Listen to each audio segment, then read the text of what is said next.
Do we have like a tagline for Turnabout Breakdown? You know, like how other unnamed shows are like a show about playing games with good friends. I don't actually know what the exact quote is. Off the Critical top of my world head. building.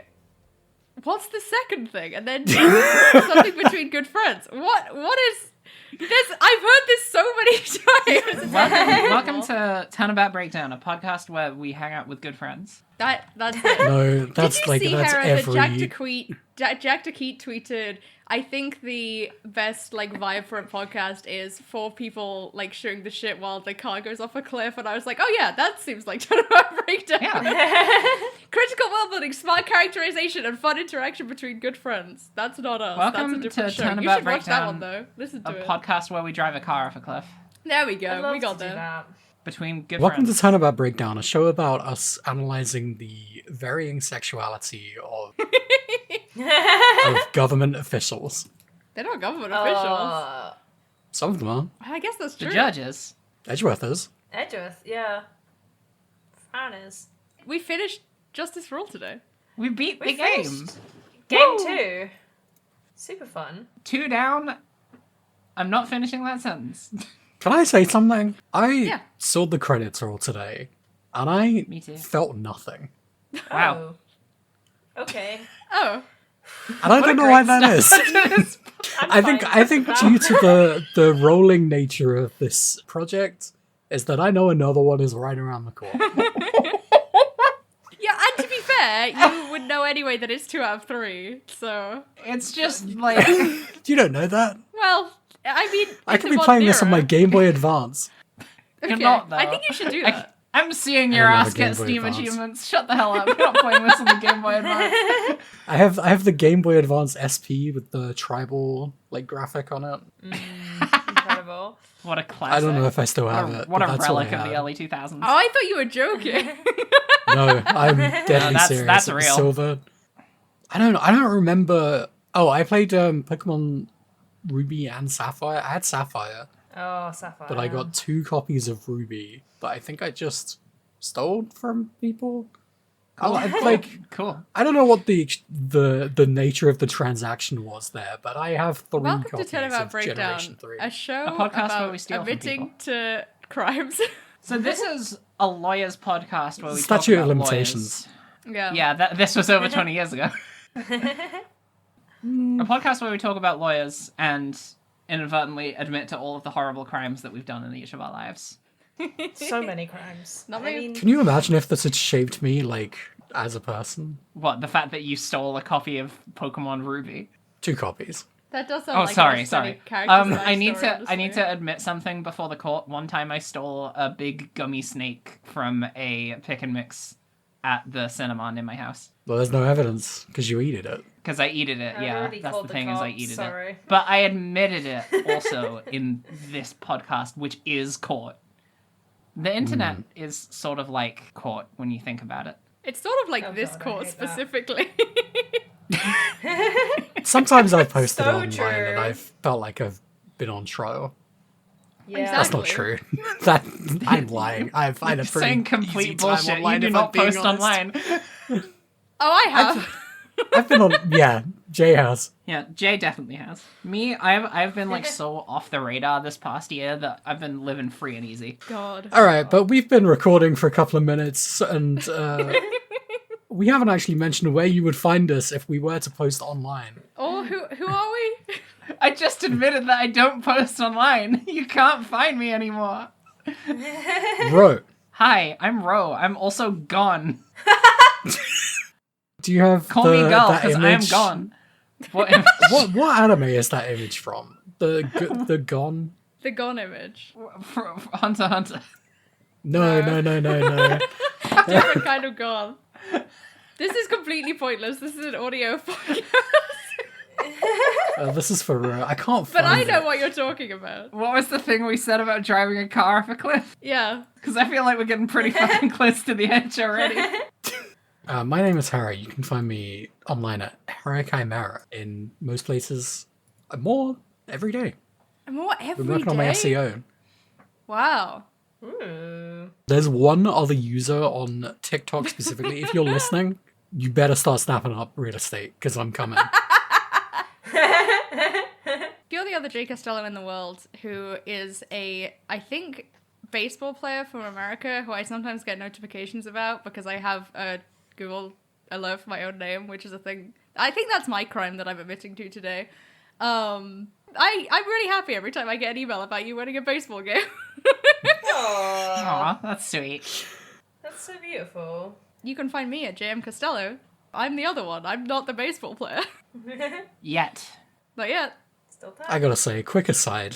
In Again? this podcast? Already? They do asides in court, it's fine. Choosing a new name for yourself, you get to really just step out of that. Well, I guess not. What are you getting at? There were a lot of people with my dead name. Well, yeah, your dead name was extremely common. Yeah. So shout out all those people. You winning at SEO today. Shoutouts to my dead name already being not a very common name, so it was a very easy thing to move on from. Shoutouts to my legal name being so uncommon that I had to change my name. Shoutouts to my real name being a name that I don't think anyone else in the world has. Yeah. Hey Devin, do you have any shout outs? Shout out? Is there any You know what, famous shout Devins out- that you need to acknowledge? No, but just shout out that I'm fine with my name and always have been, and my mum accidentally did a really fucking good job. Yeah, hell yeah. Doesn't all happen to happy for you. everyone. Hell yeah. Honestly. Please don't love feel that left for you. out. I don't. I'm okay. You can always, no one says you can't change, a middle name. I don't have one, so I get to just add one. Literally, the only reason I don't have a middle name right now is because I couldn't think of one to take Yeah. when I legally changed my name. So it's just fuck it. I had so a friend who joined a church because it let them choose 2 middle names. Oh shit. Hey, you could just That's so do funny. that. They could just do that. Yeah. You can do that shit for Look, free. the world is strange and confusing when you're 14 You know years what? old. True. That's true. You know what? Also true. Fair enough. Just get people to call you a nickname in secondary school. It's not hard. It's actually really easy if you're eminently bullyable. Yes, that too. Yeah, they will definitely call you Yeah. a nickname. That's for sure. You might get to pick what, but Yeah. Yeah, you You're don't gonna have have a an choice. agency you'll have to pick what nickname you want people to call you. What's this podcast about? Hi, welcome to Turnabout Breakdown, a podcast where we talk about lawyers, and nothing but lawyers. And that's And the we only never thing get we off ever track. and we never get off track. and hello. I will also introduce Oh, no. myself. It's fine. This is the best. This is so funny. Hello, my name is Devon. You can find me on the internet at algae_dust. One day I will post again.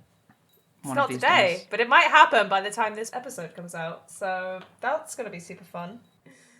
Okay, everyone. We played a case and we finished it. And I believe, I trust that Jay has a summary for us. I do. The way you were saying that made it sound like you were so worried that there wasn't any summary ready for this episode. At this point, nothing's off the table. Just throwing shit to the wind. I Take it kind away, of Jay. really don't like the implication that if I had somehow forgotten to do it, it would have just everything would have gone Everything would horribly have wrong. fallen apart. Too Look, much pressure. Jay, we've been recording for Don't worry, almost I'm 20 doing the next minutes. one. If we didn't Yeah. have even the tiniest bit of structure, this entire thing would fall apart. Bro, I don't think this is gonna help. I think I'm gonna read this and then it's gonna go straight back to talking about all the other shit that we talked about for 20 minutes. Cool. Sick. Phoenix, Gumshoe, and Pearl continue to investigate, including bringing Edgeworth up to speed on Maya's kidnapping. We go to feed Onguard's cat, Shu, and the player gets to realize that Maya is right behind a door that Phoenix has no reason to notice. We learn more about Celeste and that Onguard was video recording the crime scene on the night of the murder. When we confront him, he drops his harmless persona and admits to hiring Tequila to assassinate Juan. Then we have a long talk with Edgeworth about what this means for us and for the justice system before Tequila calls us and we hear Shu on the other end of the line. Phoenix and Edgeworth rush over to Onguard's place, but Tequila has already left with Maya and the video evidence. At trial, Will testifies about seeing On Guard hand the killer a bunch of money and getting a bear from the crime scene in return. Adrian comes out to explain that the bear is a puzzle box and inside is Celeste's suicide note. The case seems pretty much closed, but Phoenix argues that the note might be a fake planted by Adrian. The judge wants to roll the case over for another day, but Edgeworth cooperates with us to continue the case so as not to upset Killer. During a recess, Gumshoe finds Killer's hideout, and although he's escaped again, Gumshoe says he's bringing evidence that might help with the case, only to immediately crash his car into a telephone pole. Edgeworth keeps the trial running by getting Killer himself on the stand via a two-way radio, only for Killer to claim that Adrian was his client, not Matt. Phoenix starts to find contradictions in Killer's story, which inevitably pisses him off, and the player is ultimately forced to decide between getting the correct verdict and saving Maya. However, before Phoenix gets to speak, Franziska bursts into the courtroom with the evidence Gumshoe had been carrying. One piece is the videotape Matt made of Killer, which causes Killer to melt down over Matt betraying his trust. He agrees to free Maya, and Phoenix is free to either say Matt is guilty and will be killed by the system, or not guilty and will be hunted down by Killer. Whatever you choose, Matt breaks down and admits that he did it. After the trial, everyone reunites, and there are multiple character resolutions, some of which are better than others, but we'll get to that. I don't know what you're talking about. So I have a question. So Matt does the breakdown if you declare him guilty? Yes. I think, so the difference is, if you declare him not guilty, he's like, no, I'm guilty because I don't, like, and Phoenix is like, oh, this must be because he doesn't want to get killed. Whereas if he... I remember looking at the transcript, and, like, the point where it connects again is him, like, screaming guilty and, like, scratching his own face up. So if you say he's guilty, then he, like, just reacts in that way, straight away, if that makes sense. Okay, well, we'll get to that later. I actually wanna talk about something, because I'm probably gonna forget by the time we get there, but I was surprised that the guilty, not guilty decision didn't actually hold any weight, other than Mia saying... It says a lot about you. Yeah, I got into something on this one, which is, this game at the very end was like, what if there was player agency? And like all games that lean too much into player agency, it sucked. Yeah, what if it didn't matter? I don't know. I feel like I want to talk about this, but I have to get to it because there were so many contradictory things that this case was doing at the end. Yeah. And I don't think that it ever committed to any of them. And it was really interesting, actually. I think on some level, I was influenced a bit by this, by knowing what the achievements are. And there's a bad ending achievement. And I was convinced that the bad ending was Phoenix pursuing a not guilty verdict no matter what. I also thought that, and then I was like, okay, cool. And then I went to look up the transcript, and I was like, oh, it's not that. That's weird. So I haven't even looked up what the bad ending is. I don't know what it is. Presumably It's literally like a couple sentences, Hera. It's literally just like Phoenix walks away wearing a trench coat, and it's like, oh, Phoenix was never seen again. Maya died. Adrian was killed by the judgment system, by the judgment engine. Matt gets away, Killer gets away, just all the bad things that can happen did happen, and then fade to black, and that's it. It's basically just like a fancier game over, but you can only get out that one part of the game. You're right, but I think that one thing to mention is that actually Maya is not killed. Phoenix just never sees Maya again. Like, I think the implication is he... No, well... But there's no reason for Maya to have been killed, because if Matt got found not guilty, then Killer would have let her go. I think the implication is... Because the actual line is something like, I never saw Maya again, and I think the implication is not that she died, it's that Phoenix, like, ran away from everything. Yeah. Coward. Well, also, Maya said if she didn't get Matt found guilty, then she'd never talk to Phoenix again in the letter she left yeah, that's him. true. That is So true. I think it's more that, like, Maya won't speak to him. But also, like, he didn't see Edgeworth for a year and assumed he was dead, so she might as well have been. Also Well, true. I think that this is Object permanence. actually... Oh god, get into that. I think this is actually a direct parallel, which is that if Phoenix fucks up, then his next mistake is to run away and, like, not confront anything, which is what Edgeworth did. Yeah. God, these fucking men. I think we'll work our way back to this, because I think there's a lot of things that go into it. So many things. And So so, many much things. game before this point. Yeah. We open with everybody having a really bad time, because they were supposed to get a verdict in one day, and they did not. And then Pearl is like, oh, he's gonna kill Maya. And for some reason, Phoenix is not really that worried about it.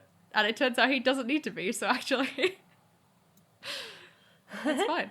Also, Gumshoe just shows up and is like, "You're my boss now. I work for you." Yeah. That's fun. Gumshoe becomes our housemaid.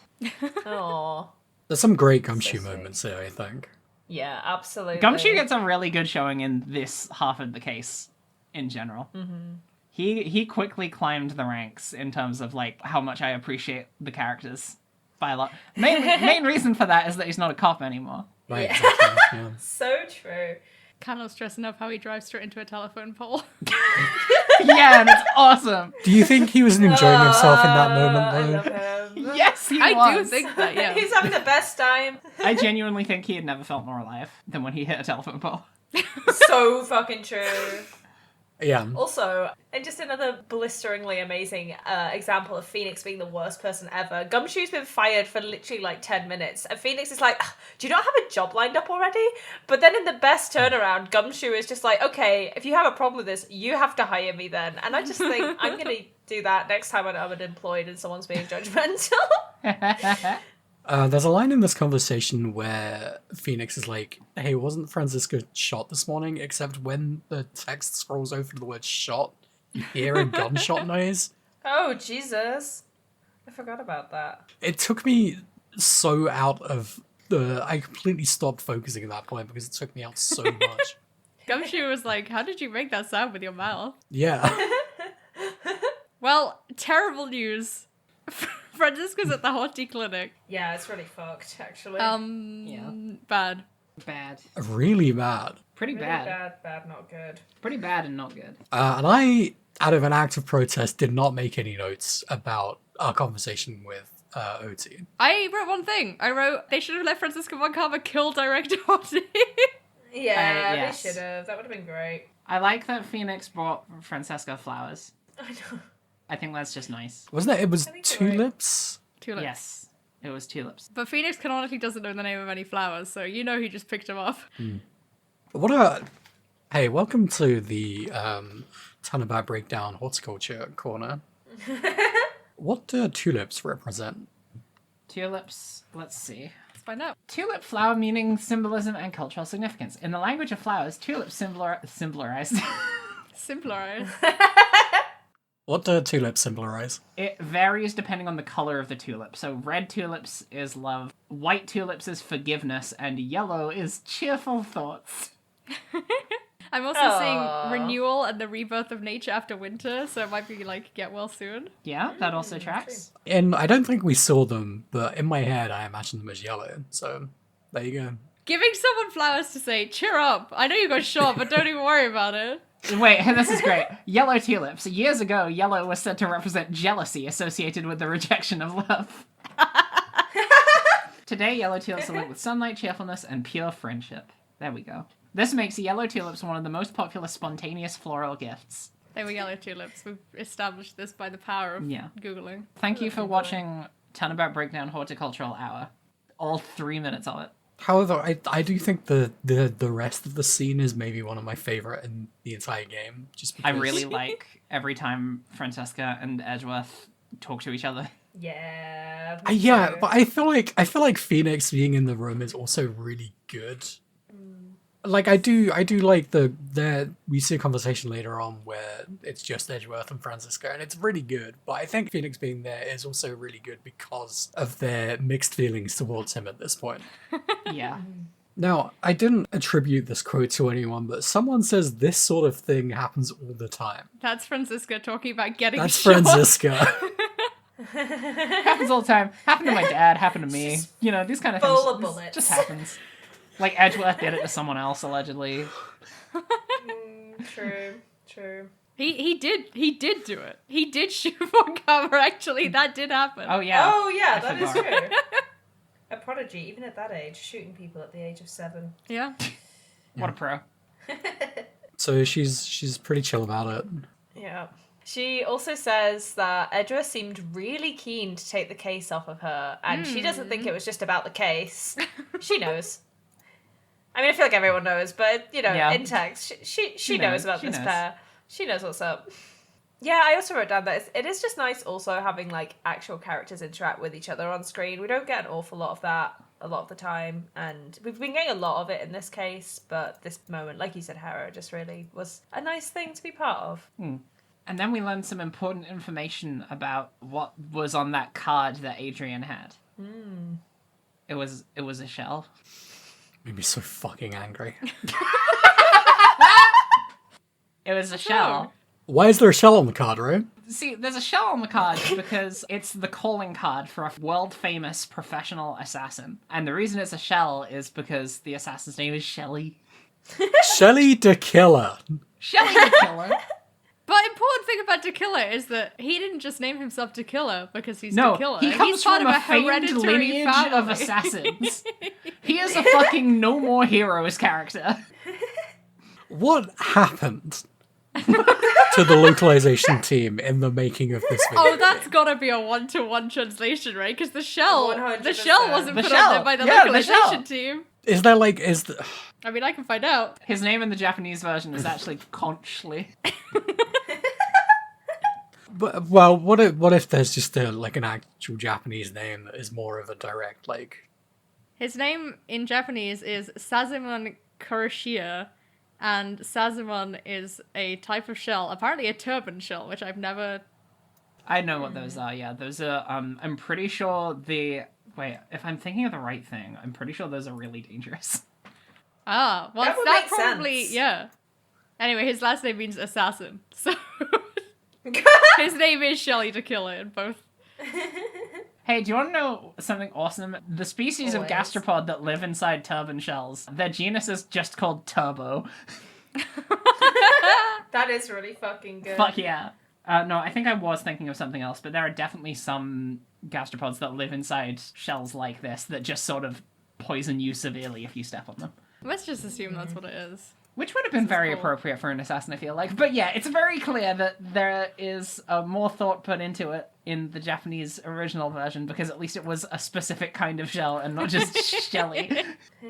What if his name was Turbo the Killer? Yeah. Great name.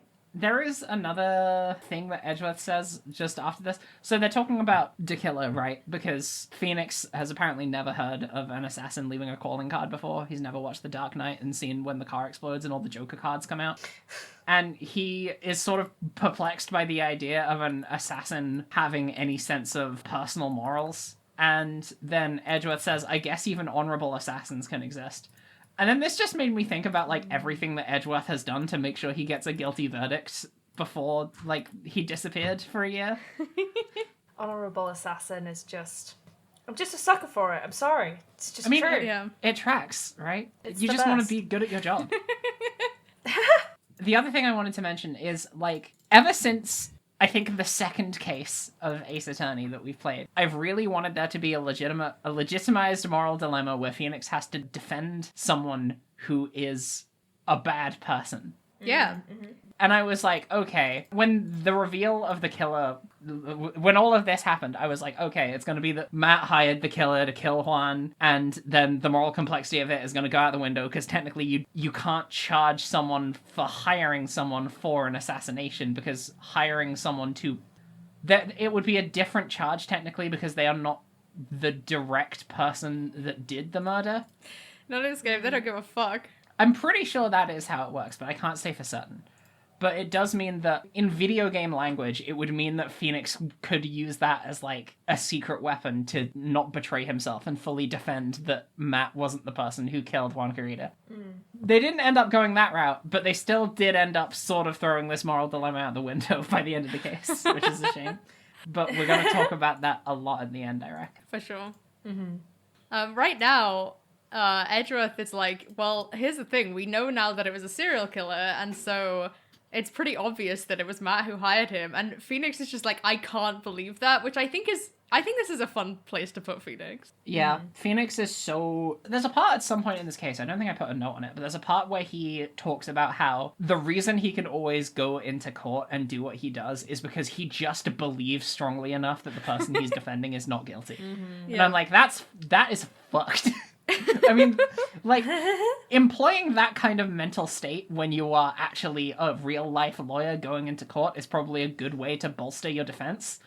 But, like, the real aspects of the case don't necessarily have to reflect what you say in the courtroom. That's why you've been hired as a defense lawyer, because your objective is just to defend, not to unveil the truth. This is one of the things, right, where I think this case is really weird in a way, because Edgeworth basically says that to Phoenix and says, your job is to go in there and give someone a fair defense, even if they are guilty. That's still part of how the justice... Yeah. He says that's how the justice system works. And I think all of us in our notes were like, it definitely doesn't, from everything Is that we know how it about works in this universe? But also, even in this case, Edgeworth says that out and out, and then there's just so many other people who are just like, nah, that's not how it works, including, like, the judge, including, like, this basically this we whole don't dilemma. do that here, dude. Including, like, this whole dilemma with Phoenix at the end, right? It's so weird. I feel like Edgeworth doesn't even back that up. No, Edgeworth also Because doesn't his know. whole thing is that he cares about the truth now. Yeah. Yeah. I do think it's funny that at the beginning of this game, more or less, they gave you a magic rock that let you tell whether someone was lying or not. And it didn't work because Phoenix asked the wrong question. Oh, well, here's the Yeah. thing, is that this case is about people wearing masks and personas, and they were like, we've given you a thing to see through them. Just fucking kidding. No, we haven't. Here's the thing. There's a point where Phoenix is like, okay, I'm gonna need to ask Matt if he hired Shelley to kill her to assassinate someone. But he's, like, too nervous and scared that the answer is going to be what he's expecting it to be, and then doesn't go through with actually asking Matt that question. And I think, like, that is a justifiable reason for Phoenix, like, actively sidelining the truth of the situation, just because he really, really doesn't want to believe it to be true. Yeah, for sure. Yeah. I want to draw attention to something else Edgeworth says during the scene that's perfectly normal for a human being to say. He says, and I quote, "The courtroom is a garden of judgment." Also, no more heroes type dialogue. Yeah. Yeah. Enter the garden of judgment. Yeah. He's no longer in his logic arc. He's now in his, I'm a poet arc. I have feelings and I need to express them. And he's going to let everyone know about it. That's what a good sabbatical can do to you. Do you think So Felix is true. impressed by lyrics like that? I think he's never been more attracted to Edgeworth in his life. I think Phoenix is like intensely jealous of Edgeworth's ability to just break into like prose like that. I don't think he is. I don't think he can recognize it. Phoenix does poetry all the time. He never speaks it Yeah, like, aloud. accidentally. Yeah, in his head. Yeah, remember when he said that the sky is blue, just like me? Yeah. That was so deep. Oh, I can't wait for him and Edgeworth to quit their jobs and just become poets. Oh, there's another Beautiful. line I want to talk about. Hold on. I really like this interaction because we're building on this concept of working together with Edgeworth. And it's going really well until, let me see if I can control F this. Here we go. We tell Edgeworth about Maya, and Edgeworth is like, yep, I'll get a rescue team on it as soon as possible. Phoenix responds with, Fucking sword. "Stop trying to console me, Edgeworth. I don't need your pity." You'll never Phoenix. save her. She's dead. What are we doing here, bud? That was so stupid. I hate There's that no so way you much. can find her. It's impossible. No, I haven't tried assembling a rescue team. Okay, let me give an alternate, a kind reading of this, which is that Phoenix is like one day out of being like massively betrayed by Edgeworth, or at least feeling that way. I think another kind of reading of it is they also haven't spoken to Shelley yet today, so Phoenix isn't certain whether Maya is okay yet or not. Yeah. Yeah, it's interesting. I thought there was a chance Edgeworth might have closed up at this point. Not at this exact moment, but in this scene, because he is now our opponent, whereas he wasn't before, and that was why he seemed to be so open to working with us. But no, he's still working with us. He gives us a lot of information there. He's just wants any changed. excuse He's to different talk now. to Phoenix, is the thing. Yeah. He's different now. You can take him back. Oh, love a changed man. You can went to fix one him. therapy session. Yeah. He went to one therapy session. It just took him a fucking year. You know how it is sometimes. He's just putting it off. It's cool because this is like it's directly where the first game was leading us, really, and it's nice to actually be at that point now, more or less. Yeah. Phoenix isn't there, but we are. Alright, is it Maya time? Yeah, let's get Mine's kidnapped. time. Maya has escaped the room using the Shelly to Killer card, which is cool as fuck. So good. But we don't really see much, and then the killer comes back, so it's kind of, kind of comes out in the wash. It does show you enough important things for it to be interesting, though. Oh yeah, for sure. There's a point where, right when you open your eyes, where Maya says, "There's no way this guy's a real assassin. He probably just lies all the time, just like Nick." I was like, damn, okay, all right. So scathing. Like, you're in a For serious no situation, reason, Maya. and she's like, he's not even fuck here. that guy. He does lie all the time. He does lie a lot. all the time, but it is his job to do that. But yeah, what important things do we see while we're playing as Maya? We see computer. Oh, a computer? A satellite Computer? dish. And a cat flap. There's a cat flap. And a yeah. bear. And a bear. There's a weird looking, bear. a really weird looking bear. It's a really weird looking Really bear. is the strange. thing. Really Bear. strange, a strange bear made of wood. Probably fine and normal. Big Probably TV. fine. Did we mention that? Big fucking TV, massive wall of VCRs. Will be incredible to watch the Nickel Samurai on this. Oh, my Oh God, yeah, so true. so cute. Recompense for being kidnapped by Matt is that Maya now owns that big TV. Oh, I really hope so. Yeah. Spoilers, Matt's the killer. Indirectly. Okay. Well, what happens? What happens next? Tequila says something important, which is really funny because he says people are not always who they appear to be, and I was like, oh, it's good that he said that. I can start talking about the thing that I've been talking about this whole time. And Themes. then in the next scene, he says it again, and then multiple other people say it, and I was like, okay, look, I've been very careful with how I've been talking about this theme. You can't just suddenly turn around and be like, I'm gonna hit you over the head with it, actually. Oh, sorry, you thought that was an original thought you had? Bye. I'm the killer. I thought of this one eons ago. After this, I went back to Hottie Clinic and got fixated on a ghost. Yeah, I didn't do that, Wait, what? I don't think. What's the ghost thing? Devin, look at my notes. I took a screenshot of it, but the guy with the broken foot in Hottie Clinic has something floating behind him, and I don't know what it is, and it looks like a ghost. I Yeah, it's the genuinely have specter no of death. idea. We've all seen it. I have no idea what it's supposed to be. Oh, okay. Okay, okay. Okay. Ro! Oh my god, I need to know. Look, we already know ghosts are canonically real. That's true. I'm about to zoom into an image so hard. I think the next thing a lot of us did was go and talk to On Guard, right? Then Yes. we learned about Shu the cat. Yes, Shoo? his cat is named Shu, which is a really good name for a cat. Such a good name for a cat. If I had a cat, I would name my cat Boots, but spell it Bootce. Oh, I would spell Aw. it Bootes, like the constellation. Oh, nice. That might not be pronounced Boots. I might have just shown myself up. I'd probably call it Starscream or something. Frisbee. Frisbee. Not Frisbee. Such What a about good. ultimate? What about such a ultimate good- Frisbee? Yeah. No, I don't want to give my cat that kind of head rush. Head rush. What's it called? Ego. There we go. Oh, yeah. That's You know, a very different. Freud thing. was always talking about that head rush. You know, Freud was always standing up too fast, and that's why he was like that. That's I true. can believe that. We go to the detention center, but On Guard is not there. On Guard. On Gordy. On Guard isn't On there. God, we've got to catch this man. Oh God, we gotta find the killer. But he has a note for us that says, "I totally forgot to feed my cat." So we gotta go feed a cat. But to get to where the cat is, we have to go stop by the hotel because On Guard says his apartment is super close to where the hotel is. Kind of fucking stupid if you ask me.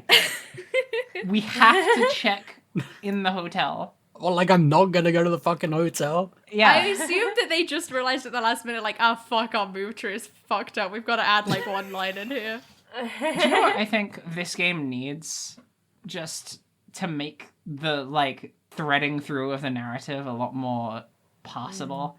It's just like an objective thing that you can just like let's say you press tab to look at your court case notes, and there's just like a thing at the top that says, I've got to figure out this thing. I'm pretty sure that exists in at least Grey Ace Attorney. Thank Does fuck. it I need to exist put some before yellow that? paint I don't know. down. Yellow paint, shut up. No, I want it to be vague. I just want it to point me in the right direction. That's all. Because sometimes people just say shit. Sometimes people just say shit, and then I don't know which is the shit that they say that I'm supposed to be focusing on the most.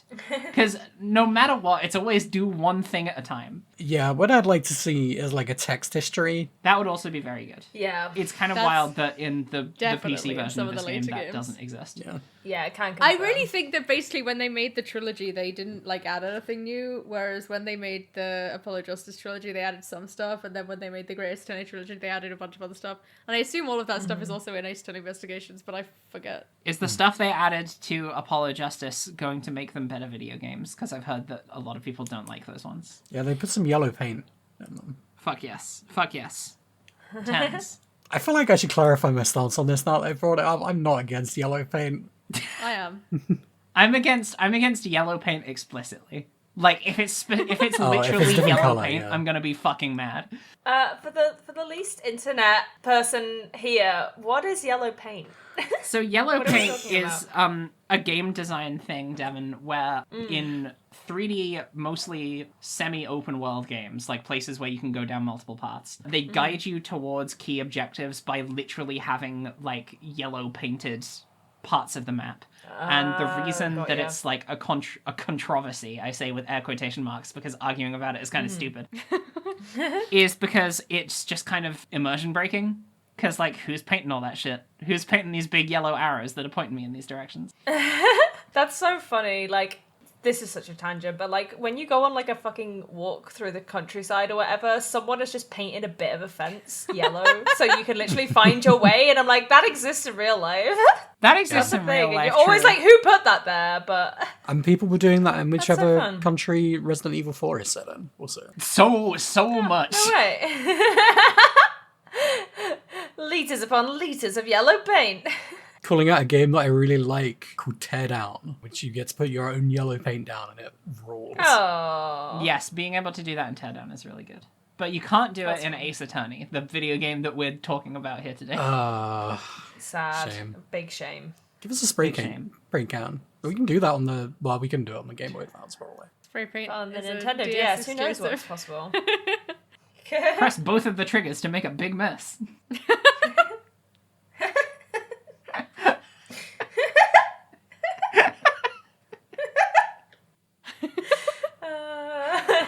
Well, anyway, we go and feed Shu, and Yeah. like, oh Wait, shit. wait, Why wait, is wait. here? But Phoenix doesn't know that. Wait, we didn't even talk about what happens in the hotel lobby. I didn't write any notes about this, so it didn't exist to me, I guess. So I also didn't write any notes about this, but I also went to the lobby before I went to the Hozzy Clinic. I see. You didn't give a fuck about Francisca. No, I was putting it off. Fair. So, going to hotel lobby, you bump into Old Bag again, and she's really mad at you for making her out to be the villain in front of the court, but she's also really happy that she got some gum. Still. Jesus fucking Christ. It's really funny. Oh, so funny. I love her. I didn't like Old Bag that much at all in the first game. She's so fun in this one. Do you know what? Well, I it's have that never cool ray liked gun. Old Bag. But It's the cool this ray time gun, round, it's the spacesuit.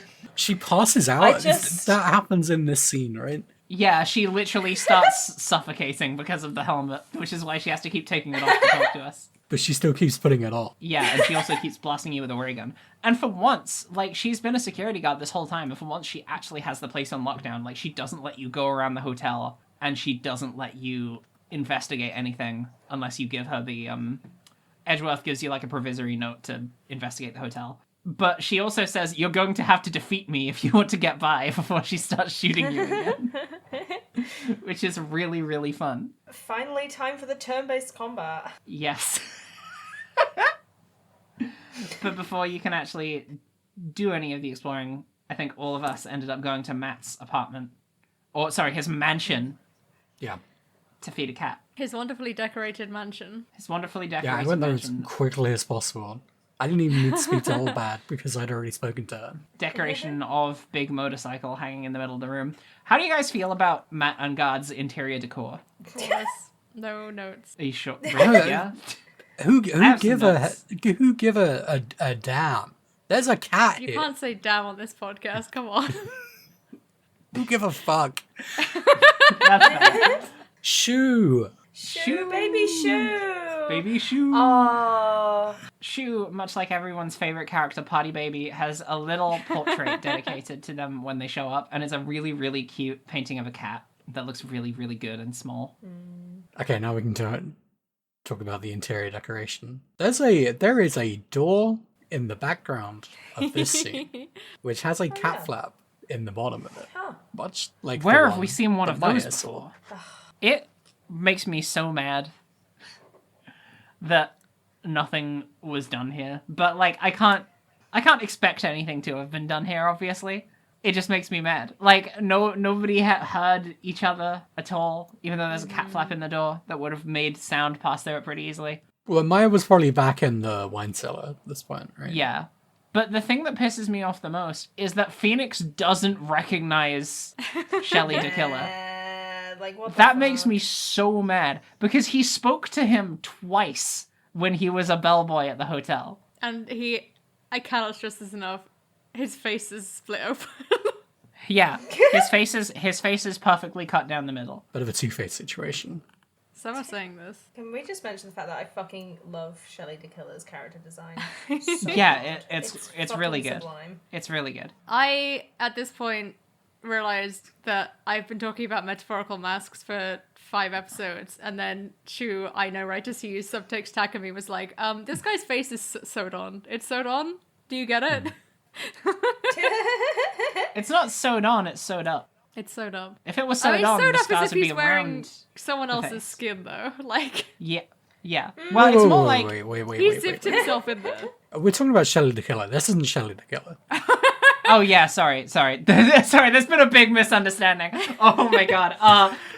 Man, is that egg on my face? Yeah, this guy is actually a completely different guy. This is John. It looks really similar to a guy that we saw earlier in the case, the bellboy, who did turn out to be the assassin. Yeah. This is Matt's butler, who goes by the name of John Doe, which is a very inconspicuous name. So And I he's don't also have... in this place where Maya is, which is weird. Yeah, it is a bit I weird, don't but understand why Matt told us to go feed his cat when he had a butler. That is such a huge slip up. Yeah. What's he like? Breaking kayfabe, I think the reason that Matt did that is because he genuinely didn't know that DeKiller was still in his I apartment, also think that. Yeah. which is very funny. I keep saying apartment, even though it's supposed to be a mansion, just because this place looks like a fucking It's called the apartment. On Guard Mansion. Yes. What? It's in the middle of town. All we see of this mansion is a living room and like a TV room and a wine cellar. And I'm gonna be honest, the living room is not very impressive. There's a motorbike. There's a motorbike. Okay, finally, I'm going to talk about this decor. There's a motorbike hanging from the ceiling above a really, really ugly couch. It's like one of those L-shaped couches, which are nice because you can lie down on them in 2 different directions. But it's like a really gross shade of purple. And he's got a bunch of steel samurai memorabilia hanging around the place, which sort of gives it this like faux traditional Japanese aesthetic. But none of it is legit because these are props from a TV show for children. So we try and grill this butler, but he doesn't talk This much innocent because butler. it's not appropriate for a lowly servant to speak of Anything. things or his affairs. He says this line 3 times. He says, you ask him about Mountain Garden, he says, it's not appropriate for a lowly servant to speak of the master or his affairs. You ask him about himself, and he says it's not appropriate for a lowly servant to speak of himself and his affairs. You ask him about Shu, and he says, it is not appropriate for a lowly servant to speak of the family cat. It's not appropriate. It's not appropriate. It's not okay, and he knows that. Now, I'm on the transcript. Apparently, if you ask about Shu again, he says, it is my duty to take care of him. The master rather fancies Shu.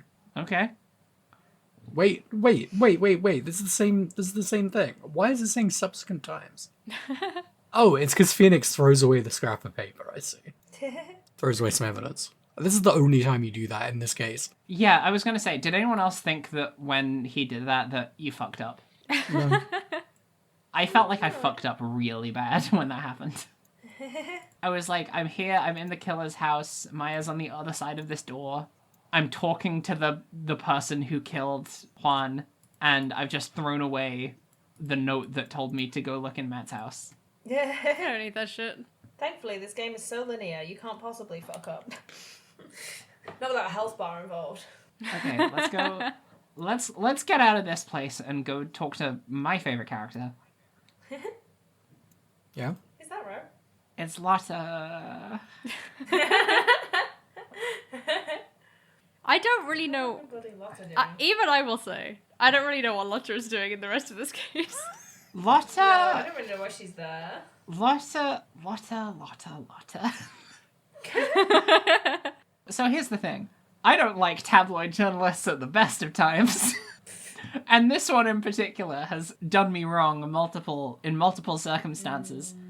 And I was so ready to butt heads with her again. When she said, I'm coming to see you in court tomorrow, at the end of this conversation, I was about to throw hands. I was gonna, I was gonna destroy... I can't have this person get in my way again for her own self-gain. I was so angry. I don't think she actually does anything of note in the rest of this entire case, is the thing. I don't know why she shows says, up. I'm She's coming like, to see you in court. remember how much I obstructed this investigation? Multiple And then times. she leaves. Yeah. And that's it. Remember how cool I am? I want to circle back to Old Bag real quick. There was one, she gives us like a surprise attack. She like leaves when you give her the letter from Edgeworth, which refers to you as an unsophisticated young person, by the way. Which is so funny. What's they're the age same difference? Yeah. They're the same age. They're the They're same, the same age. They were in the same class at school. But listen, which one of them has an old soul? You can't argue So with Yeah. that. true. So true. And then Old Bag leaves, and then you're like, okay. And then she comes back with a ray gun attack. Really good. Old bag blast. So great. Yeah, I love her so much, actually. I used to find her so irritating. Now I'm just like, you know what?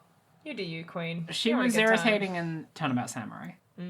She's an absolute treat in this case. I think so much of it is the ray gun sound effect is really good. If it was bad, like If it what's hurt the my name ears, of if the it... cop from Mike From- Meekins. Oh yeah, Meekins, Meekins, yeah. awful Oh, fucking. yeah. See, here's the thing. I still liked Meekins in spite of that because I love a pathetic, useless man. I think feel there you, is something buddy. so entertaining about someone just being a complete fumbling piece of shit. And he was just so entertainingly bad at what he does that it carried through for me, though I did always hate it when he used his bullhorn. But yeah, I can't deny that the ray gun does do a lot of the heavy lifting. It's a really, It's really maybe good my ray gun. favorite sound effect we've had.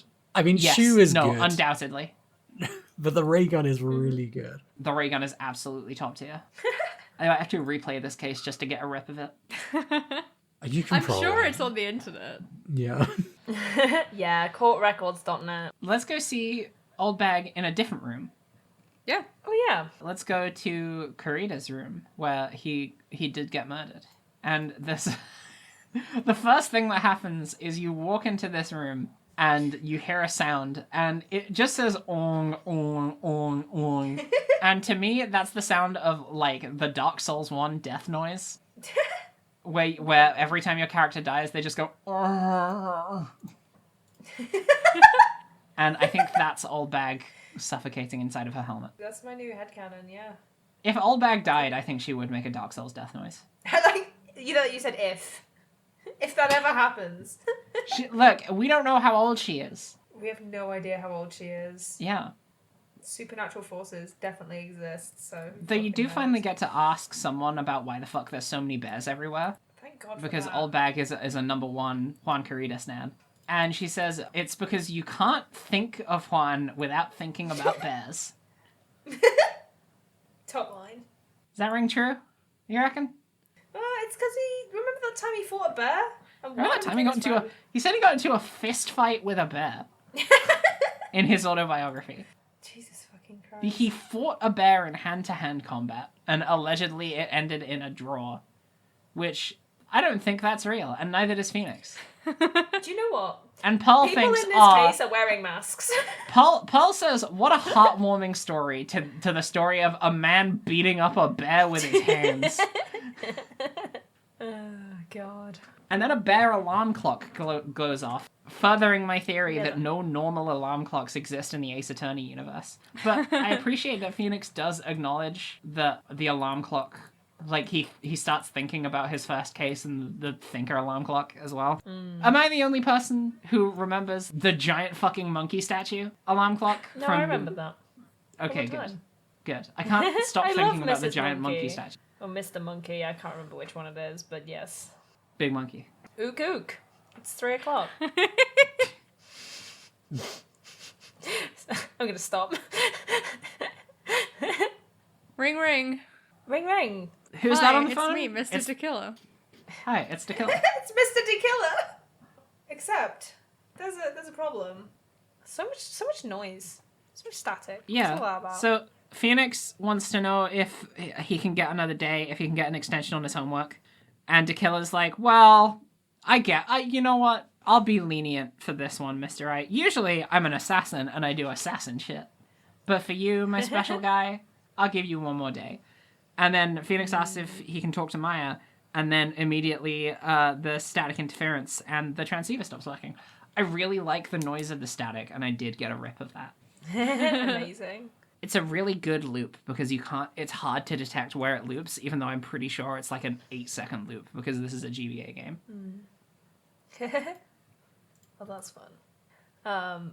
We decide we're going to have to talk to an electronics expert in order to figure this one out. Okay, I bumped into this almost right away, but I feel like this is something that would have taken a lot of other people a long time to find, is to go talk to Gumshoe. Yeah, why would we think he's the electronics expert? Because he gave us, didn't he give us a gadget? He gives a Did that metal after this detector. point. Yeah, metal Oh, detector, yeah, right. exactly. It's not his metal detector, it's the department's metal detector. If you Yeah. ever need a gizmo or a gadget, then you just gotta think about Gumshoe. Oh yeah, so true. The only thing of that was his was the fucking fishing rod.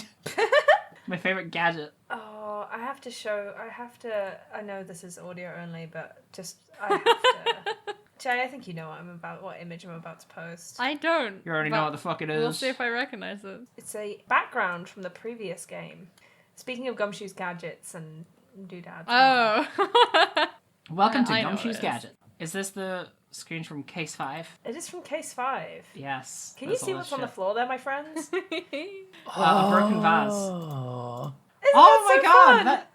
that's great. I love that. Oh, we were playing that case, and I was like, I want to say what it is, but I can't say what it is. We love There's continuity. no important meaning. There's no significance, but I just love it. That's great. There's a lot of fun stuff in What that Devin case. has just showed us is a picture from the 5th case of the first Ace Attorney game that was added as a bonus update for later releases. And in the picture, you can see the locker room of the police department where they've got all of the gadgets that Gumshoe has given you previously in the game, including the metal detector and the fishing rod and stuff. But also, in this picture is the what does he call it? The Fuck, bug I forget. sweeper. The little bug sweeper. that we're about to get from Gumshoe in this The game. bug sweeper that we are imminently about to get from him, because we show him the transceiver to tell him it's not working, and he says, well, the reason it's probably not working is because of, like, intermittent radio interference. And we're like, what the wait, you know shit about stuff? Yeah, what the fuck are you talking about, my dude? And he's like, that stuff. Gumshoe's an electronics expert. I love this. I genuinely really, really like this for his character. Gumshoe always felt like he needed something as, like, a through line for him to be a consistent part of the narrative. Which, before, it was just, he's a cop, he is the one who was doing the investigations, but he was always bad at his job, and nobody thought he was good at his job. So him being, like, a bumbling goofball, but having one thing that he's really actually competent at, I think adds a lot to his whole vibe. Definitely. And he made it himself. He made did. it He made it himself. Cool. When he was In- a child, he really Yeah, is. he made an it in electronics elementary expert. school, and it's a really good-looking piece of kit. It looks so good. There's so much. There's so many like tactile parts to it. There's like a flip switch, there's like a dial that you can turn, and there's also like a sliding dial also. Ah, Let's make a sick fidget toy. yeah. And so we get to learn, finally, the power of the Nintendo Game Boy Advance. You know, actually, I didn't think about this until just now. So, Phoenix wanted to get the bug sweeper to find the thing that was causing radio interference in the room that he was talking to the killer in. But he also wanted to hear from Maya, and he didn't get to do that because of the radio interference. When he takes the transceiver over back to his office, there is no interference. But he does not try and, like, contact the killer to talk to Maya. I guess it's because he can't contact him, right? It's always he has to contact Phoenix. I think it's just because he's Yeah. kind of stupid. This is him. How much of this game is because Phoenix is just a bit stupid sometimes? Oh. Maybe he's just easily distracted. Like, I can Also attest. true. Like, that's Yeah. normal. If I was in the kind of situations that he's in, I would also be easily distracted, which is why I would benefit from an objectives tracker and some yellow paint. Right. So we sweep the room for bugs. Which I like a lot of do. the dialogue you get in this room. There's a lot of things that you can look at in here. Apparently, a lot of things give off electromagnetic waves. It's true. I can believe that. Here's the thing. Not only are there a lot of electric things in this room, but a lot of them are all turned on for inexplicable reasons. Every single light in the room is turned on. The radio is turned on. The TV is turned on. It's all on, and I don't know why. It's very much like staying in a hotel energy where it's like, well, it's not my electricity, and then you just absolutely blast everything because why the fuck not? I mean, I don't do that, but people definitely do that. That's a thing. Pearl is at least aware that having all of these lights on is a waste of energy, which is... I'm glad that at least someone acknowledged it, I guess. It's crazy how this 8-year-old child is the voice of reason in this case, and this case also does have people talking about suicide, like, for most of it. Yeah. This poor kid's She's got having a lot great going on. time. We couldn't have left her at the office with Edgeworth. I guess she would be here right now anyway. You mean with Gumshoe? Sorry, yes. Edgeworth is not at our office. Not yet. Not yet. Not yet. We're trying. Maybe later. There's a water cooler, there's a coffee maker, there's a fridge. You got a cell phone, There's a a bear. TV remote. Yeah, there's a bear. There's a bear. Huh. What? Why is that bear doing that? Don't worry about the bear. I want to talk about what happens when you look at the TV. She's talking about, like, watching a dubbed Japanese movie. Because she says something about, like, wow, I'm amazed at how well all of these Japanese actors can speak English. And Phoenix is like, I don't want to ruin this for her. And she says, when I grow up, I want to study Japanese. And then Phoenix says, I should keep my mouth shut here and not destroy her dream. And when he said that, for a second, I was like, oh god, what happened to Japan in this universe? I thought he was implying that Japan just didn't exist anymore. Incredible. Who knows? I've not seen it yet.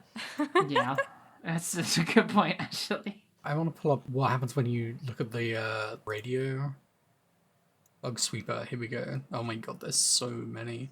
The calculator is giving off electromagnetic waves for some reason. It's an electronic calculator, and it's on, and it's calculating. Now, we do my fun little engineering corners every now and again. I'm not really an electronics expert, but I don't think calculators give off... Well, I don't know. Like, we get some weird electronic stuff in this case. So maybe calculators are just running, like, magnetic coils in them in this universe.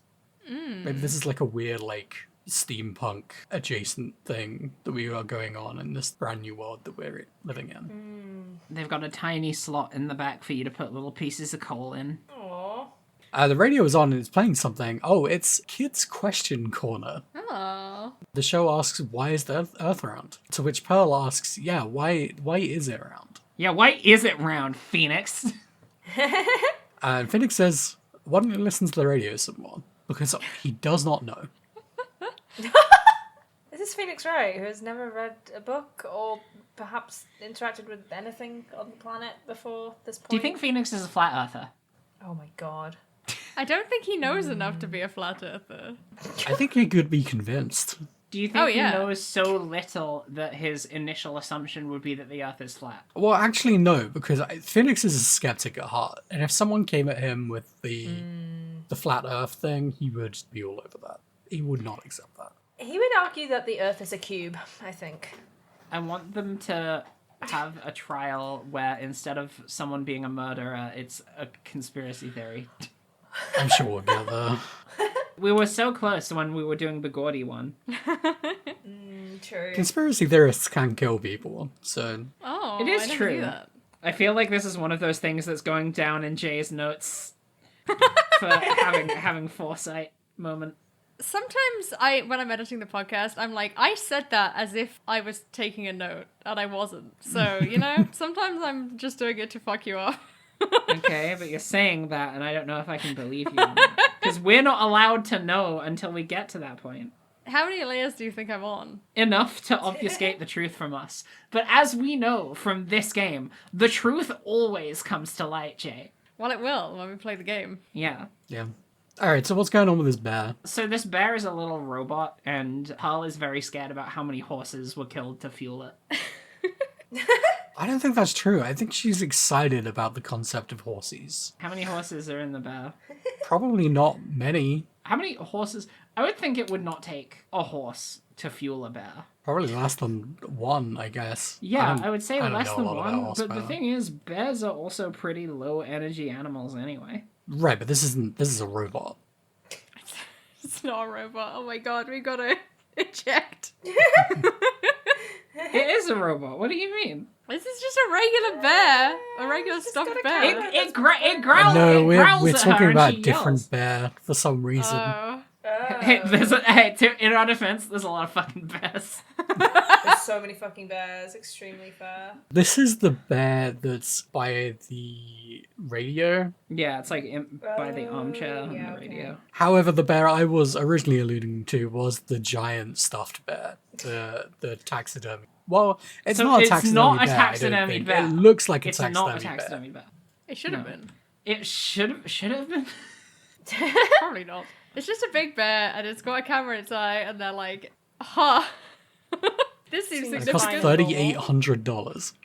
We don't know The that. bear, wait, not the camera. Wait, I forgot about one other funny thing that happens when you're using the bug sweeper is you examine the coffee machine and Pearl is marveled at the idea of something that dispenses coffee. And she's like, is there anything that can exist that dispenses orange juice? And Phoenix is like, I'm sorry, Oh. Pearl, nothing like that exists.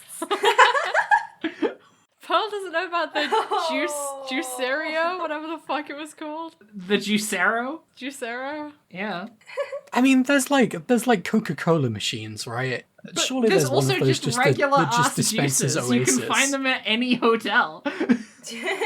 Not in Estonia. They didn't invent those until after 2016. I've only been to like 3 hotels in my life, and I didn't do a lot of examination then. So anyway, there's a camera and a transmitter and a timer in this thing. And it's been recording at 8 p.m, so it probably recorded the murder. And Interesting. Gumshoe Fun. runs off with the camera and is like, I'm definitely going to be able to find out who did this. He is so eager to get it done. He literally like screams and shouts. He literally runs off and is like, so "Yeah, loud." baby, let's go!" His enthusiasm is everything to me. And then Edgeworth shows up and is like, that guy's a dumbass bitch. You fucking idiot.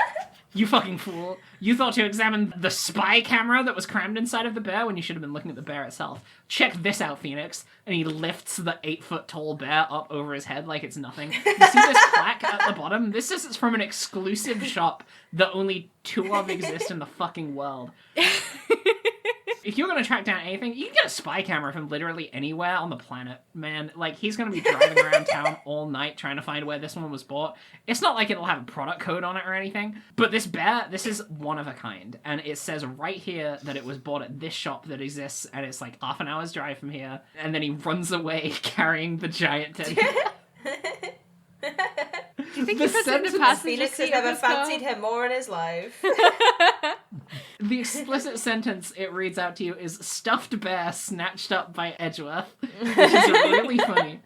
He also berates Pearl for not knowing anything about luxury stuffed bears, which is really funny. Yeah, Jesus fucking Christ. This guy sucks. I love him. Oh, and then what else does he do? He kind of does the thing again where he's like, "Whoa, are you gonna defend this client?" And Phoenix is like, what are you talking about, basically? And then Edgeworth is like, I have no interest in explaining myself to someone who cannot comprehend.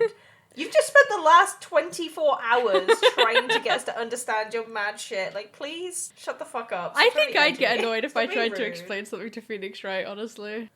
Yeah. If you tried to explain Alright, to fair Phoenix enough. Wright that the earth is around, your nose would start bleeding. We also learn from No, did we see Will next? Or Yeah. did we see... Will shows up and is like, Oldbag. I'm so excited to gossip about someone who committed suicide. He loves to gossip, this guy.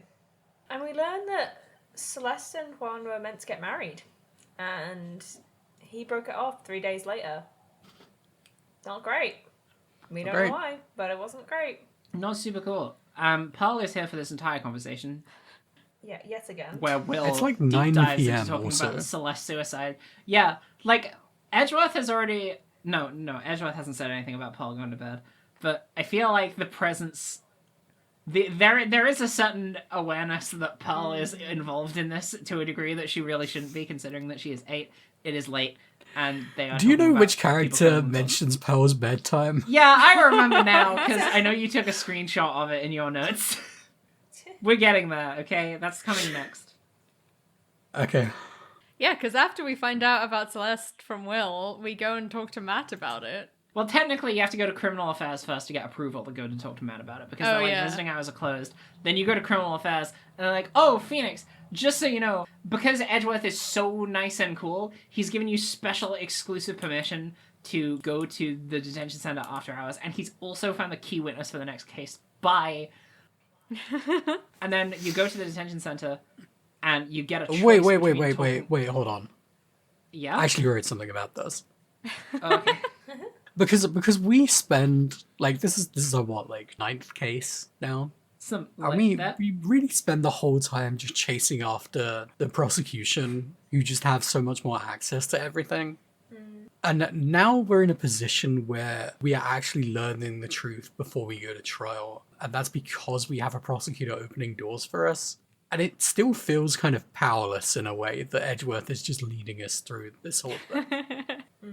I just thought that was interesting. It is interesting. It is. Anyway, there's a guy here. Wait. There are 2 people here, There's 2 people here. There's 2 people here. So fun. and you can choose which ones you talk to. Now, the thing is, you're locked into who you talk to for the first little bit before you can change.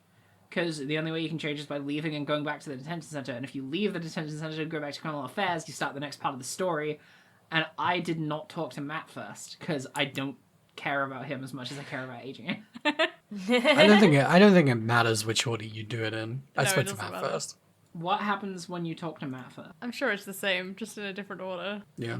I mean, I'm pretty sure the Mad thing is short because you're like, hey, this is the part where Phoenix like doesn't want to ask him about to kill her, but I think he asked about Celeste and Adrian. I think something like that. It's something along those Yeah.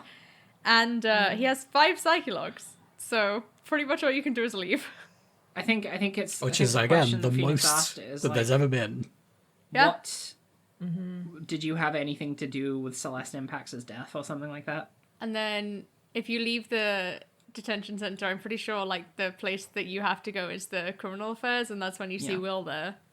And he's Yes. like, Yeah, oh, that's apparently I saw something important, but I don't really know what it was, so I guess I'm the witness for tomorrow.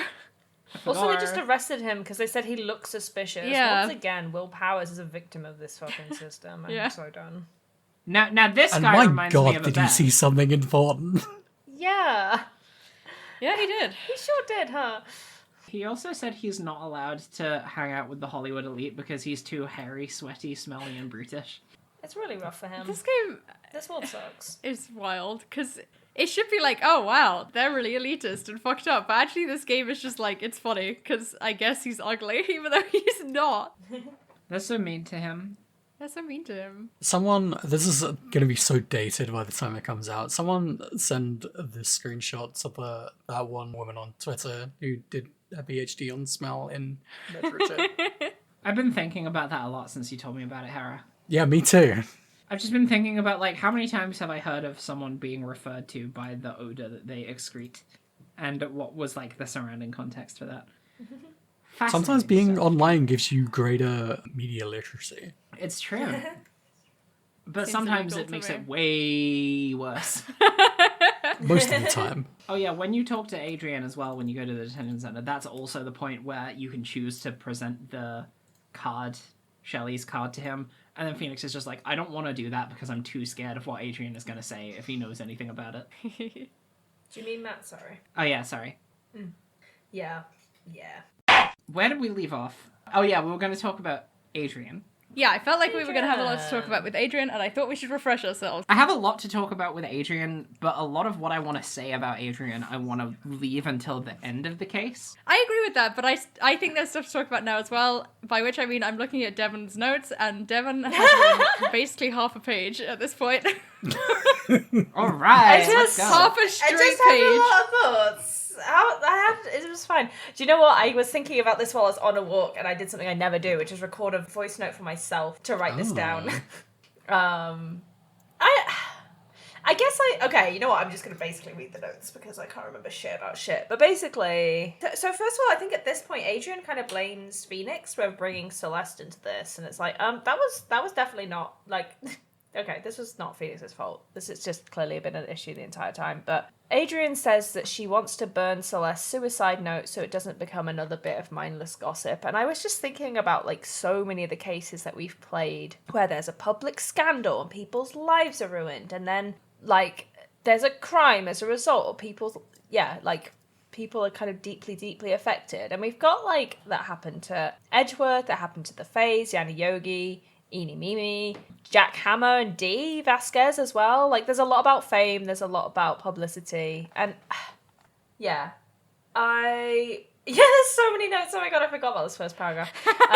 Yeah, and then also what I was thinking about is that the ones who kind of seem to come out okay and aren't, either incarcerated, killed, or just horrifyingly traumatized are the ones who kind of move on from how they are seen publicly, like Edgeworth, and also like Maya and Mia, who have this legacy of like the Faye family, and both of them are kind of not that reverent to like what that legacy means. They're just doing their own thing, and like Maya does have a bit of a like, I should be stronger, but that's much more seems to be for her own reasons rather than like the legacy of the Faye family name or anything. And then I was just going down this right old rabbit hole of like, so much we see that the media is like really important in this world. Like, there's scandals all the time, that like all of the like legal system is reported on in such a like intense way, which like, people know the names of, like, prosecutors, and they're on the TV, and people are, like, really invested in that. Like, I couldn't tell you the name of a single prosecutor in real life. Like, not one. Like, it's quite a, like, intense thing. And how the justice system isn't able to operate in isolation from that stuff. It's constantly impacting cases.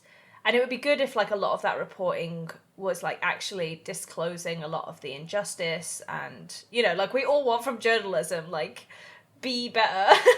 But it's not. And it does seem to, like, compound the injustices that people have faced. So, for example, like, Yanni Yogi is someone who was proven to be innocent but still massively suffered as a result of that media attention. And thinking about Mimi as well, who went through so much because of the public disclosure of what happened, and then that just compounding with the car crash reporting or whatever.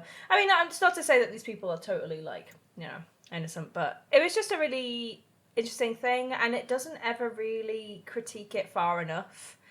And then I was like, what if there was a journalism spin-off game? And this is where my good friend Jay was like, I wrote an article about that in 2021. But I was thinking about this journalism spin-off game where, like, what if you had, like, a journalist who, like Phoenix and Edgeworth, actually are trying to, like, do more, like, fair and just journalism and not just tabloid stuff.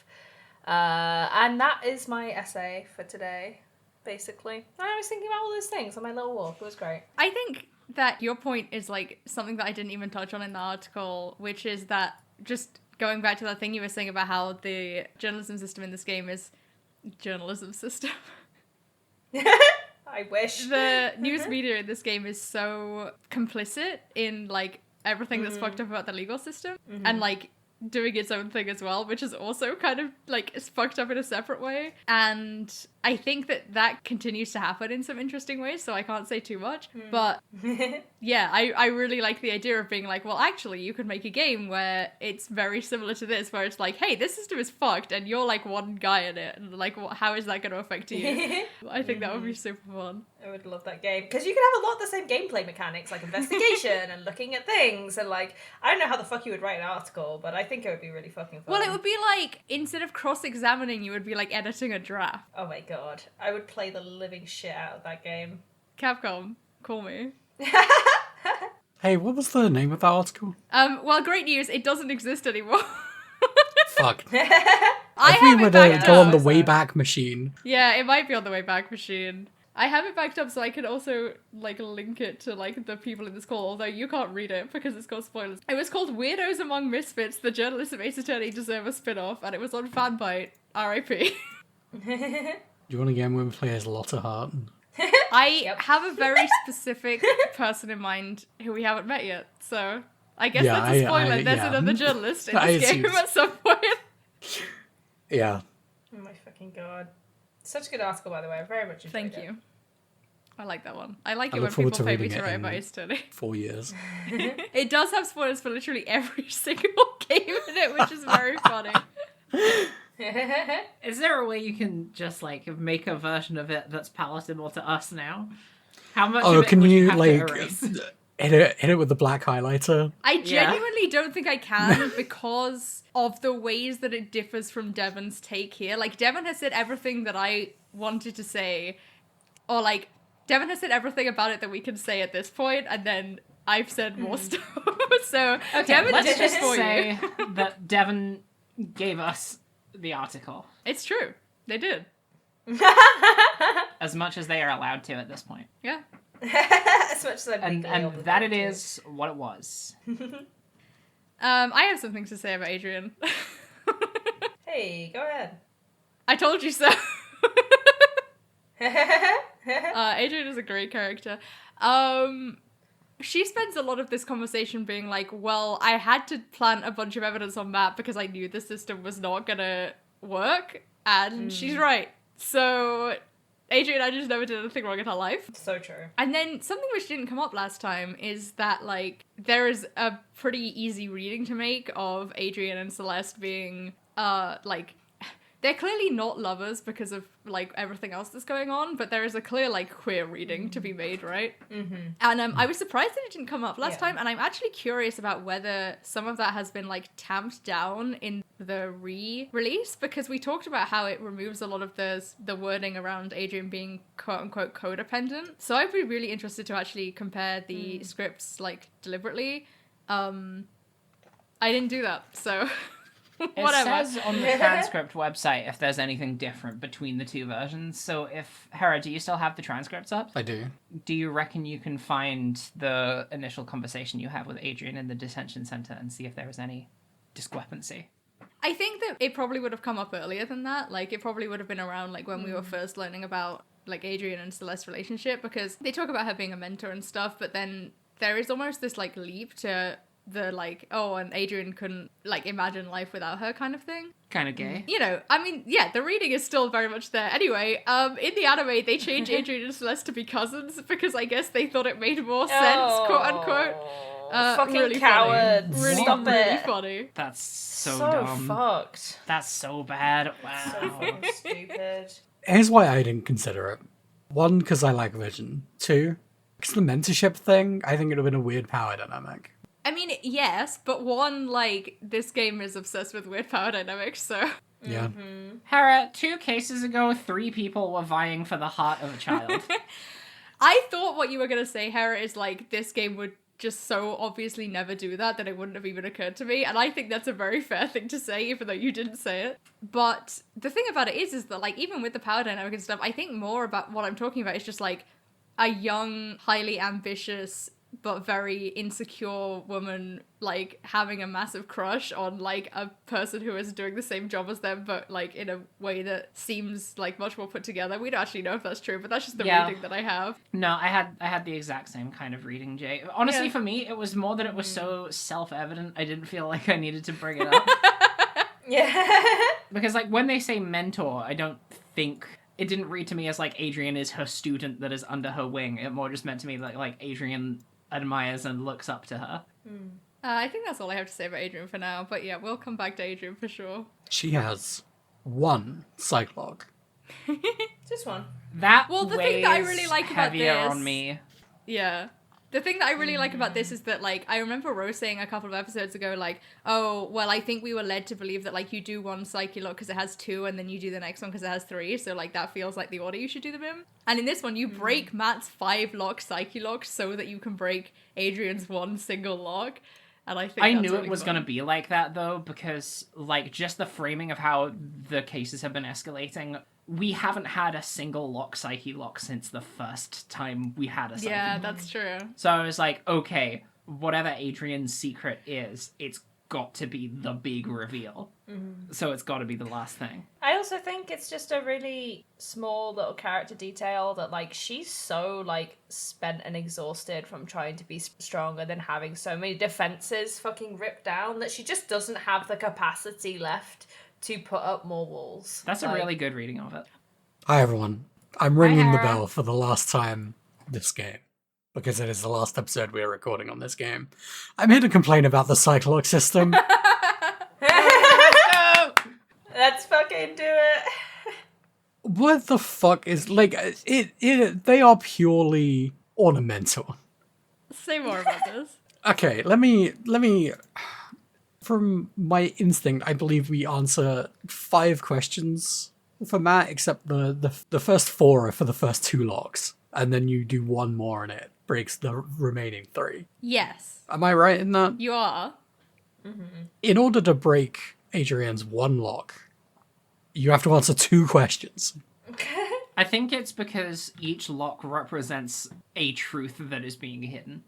And the more locks that there are assigned to it, the more they are trying to cover up that truth. I think it's all made up. I mean, it is. It's a video game. I agree with you about Adrian because I think it would have been really powerful if it was just like, this is the last lock in the game, 1 piece of evidence done. I really like how Matt's unlocking works because you have to show him a whole bunch of evidence and you're like, oh my god, there's 5 of them, like we're gonna be here forever. And then halfway through he snaps and the rest of the locks fall off. I think that's really fun. You want to talk about Matt on guard?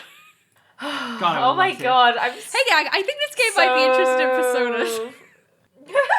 Hey guys, so let's talk. Wait, does anything actually happen at all between like getting the evidence and yelling at Matt? I think you have to go back to Gumshoe, right, to get the pieces of evidence. the bear and the camera. Yeah, and then he's like, oh, he can tell you who bought the bear, and it was Matt, and the bear was $38,000. Absolutely Nope. insane behavior. 3,800. $3,800. Isn't that the same cost of... Oh, it's the toothbrush thing. Right, got you. I was like, Yeah. wait, isn't that the cost of the toothbrush? No. Gumshoe figured it Got out. me. He cracked the case. Yeah, he Well, cracked the He's case. such a good Edgeworth detective. cracked He's the not a case. detective anymore. Right, but Gumshoe also individually cracked the case. Did he? I don't remember this. I believe he... I've got the transcript open. Hera has the transcript open, for the record. I always interpreted it as, like, Edgeworth gets in touch with Gumshoe and is like, can you take this giant bear? I can't carry it. You need to look at that instead of the camera, you absolute prat. You But big, you that's big not, shit. I don't think you it's big actually piece of shit. really said. Gumshoe talks about it as if he figured it out, but then how did he get the bear? Is the thing. Actually, yeah, I think I remember this conversation where he's just like, yeah, I figured it out, and then he's like, well, I have to admit that Edgeworth is the one who realized that the bear thing was important. No, actually, because doesn't he say, like, oh, that camera thing was bullshit, we should have been looking at the bear, Yeah, and yeah, Pearl's yeah. like, hang Yeah, on a minute, wasn't 100%. Edgeworth the one who said that? And Phoenix is like, just let him have it. Yeah, absolutely. That is I literally it. remember. Sorry, Hera, I've got the transcript in my brain. Okay, and with that information, now we can go interrogate our client. Super fun. We tell this 8-year-old who we're supposed to be strong for that we're kind of scared about this. Pearl, I'm not gonna lie, all this talk about murders, serial killers, suicides, and your cousin being kidnapped is kind of putting me a bit on edge.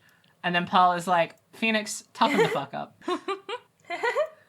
Pretty much, basically, yeah. Sorry, Mr. Nick, toughen the fuck up. There's also this, like, continual progression of the sense of lateness and things getting quieter and, like, characters disappearing a lot from like areas as you're going through this, Yeah. and it's just a really nice way of leading us to this moment where it's really late. We're about to go and confront Matt. Like, there's just such a good atmosphere. Because it's like, we already had to get permission to go to the detention center after hours. Then we had to do another round of checking on things, and then get the information back from Gumshoe after he'd already been around to the shops to confirm who bought the bear. And then we have to like make sure again that we have permission to go into the detention center so late. And it's like 11 p.m. at this point. Yeah, it's so good. It's way past Pearl's bedtime. It's way past So Pearl's bedtime, late. but here is where we finally find out Matt Onguard's shocking secret that he spent $3,800 on a toothbrush What an absolute that loser. was made of elephant ivory and had elephant hair for bristles. Well, he's Is that what lying rich people about are that, using right? these days? Jail, Yeah. Yeah, he is jail, actually jail lying. forever. I mean, jail forever. Jail forever. I think so. How did you guys feel about like the actual process of breaking through these locks? Because there was one that I feel dumb for not getting it because it was obvious that the camera was going to come up at some point. But I screwed up because I was like, why would Matt need to record Shelley doing the murder? Like, I didn't think of the blackmail angle at all. Which one is this specifically? This is after you've given him, like, the bear and the camera, and the specific question is, like, what were you doing this recording for? And you can give him the newspaper clipping. And then he's like, no, it wasn't about that. And then Phoenix is like, oh, if it wasn't about that, then there's only one thing it could be about. And then you give him Shelley's card to get to the next bit. Yeah, it took me a while to get to this as well. Yeah, I did not click that. Because I was like, there's no reason to think that he would need to blackmail Shelley. But then it turns out he does need to blackmail Shelley. Anyway, plot twist. This guy is evil man. And they let him drink so much free alcohol in prison. He has the biggest So glass much of free like alcohol. whatever How- the fuck. How Hera, I want to ask you directly, because actually, I guess I can ask Jay and Devin as well about just how this was when you first experienced it as Jesus kids. fucking Christ. How fun was this twist? So fun. It's so fun. It's so It's so good. camp and goofy, and I love it. I will say, like, obviously, once you know, like, there's so many kind of, like, things leading to it. But this time, my god, did I feel like I personally had pulled off a heist. Because I've been talking about masks this whole time. And then last episode, we spent so long talking about Adrian specifically that literally after recording, I was like, Devin, I can't believe that nobody was talking about Matt that whole time. Yeah. Here was I'm my so thoughts fucking about done. Matt. I was kind of under the impression that Matt, like, my suspicion from the beginning was that Matt did it. And that the reason that... Because at the very beginning of this case, Pearl is like, hey, Phoenix, what would you do if you had to defend someone who wasn't super nice? And I was like, finally, they're going to do something about that. And I was kind of like, what if this is just who Matt is and he killed someone, but like this is still his personality the whole time and there is no hiding from it. And it's just out there and it's public facing and this is him down to the bone. He is a bad guy and he can't hide from it. This is funnier though. Hera, how did you feel about this? I'm in two minds, right? Because it is fun and like the drink coming out is very funny. It's so funny. The prevailing thing about villains having facial scars It's in a this bad case trope. is kind of gross. Yeah, it's a bad trope for sure. But I'll say two things on that. It is such a cartoonishly villainous wound to have. And when you find out about why he has that wound, it becomes even stranger. But I think the fact that it's so over the top, that here is an evil guy who is evil. For context, when you break all of Matt's psyche locks, so Matt's initial design, his hair is covering one of his eyes, and then he flips up that bit of hair to reveal he's got like a gnarly claw mark, like it was scratched out by a tiger. His teeth turn into pointed fangs. He slicks his hair back, and then he pulls up a giant glass of sherry that he starts swirling around in his hand. And he starts calling you Mr. Lawyer, like he's turned into Hannibal Lecter. It's fucking amazing. But Hera is absolutely right that this is still playing into like some really corny stereotypes. But I kind of think that they knew that this was supposed to be a stupid stereotype evil guy, because that was kind of the point, is like, there is no denying that this is an evil guy that you are going to defend in court. Yeah. I really like the part where, actually, I think this is just before he does that transformation. Like, Phoenix is obviously, like, getting through his psyche logs, but, he says, if I didn't know how you acted in court, I'd think I was in some serious trouble. And it's so fun because, like, Phoenix is actually not bluffing in this situation, but it's such a nice thing for Matt to say right before he, like, I was about to say comes out. I can't say that. Yeah, because once he turns into a supervillain, he's camp now. It's true. So true. Right before that happens, he's like, I know that Phoenix Wright just bullshits through everything. Actually, the last line he says before he comes out is my favorite line that he says, where he says, and here I was trying to be a good boy for you, dude. I really like when it's getting closer to you breaking... I think it is actually when you, like, break the psyche locks, and then he dials on his wristwatch phone, and he's like, oh, I just need to consult with myself, all right? And I'm like, his evil alter ego. So good. I fucking love it so much. I'm gonna start doing that. I mean, not the murder and the death and the general awfulness, but yeah. But what if?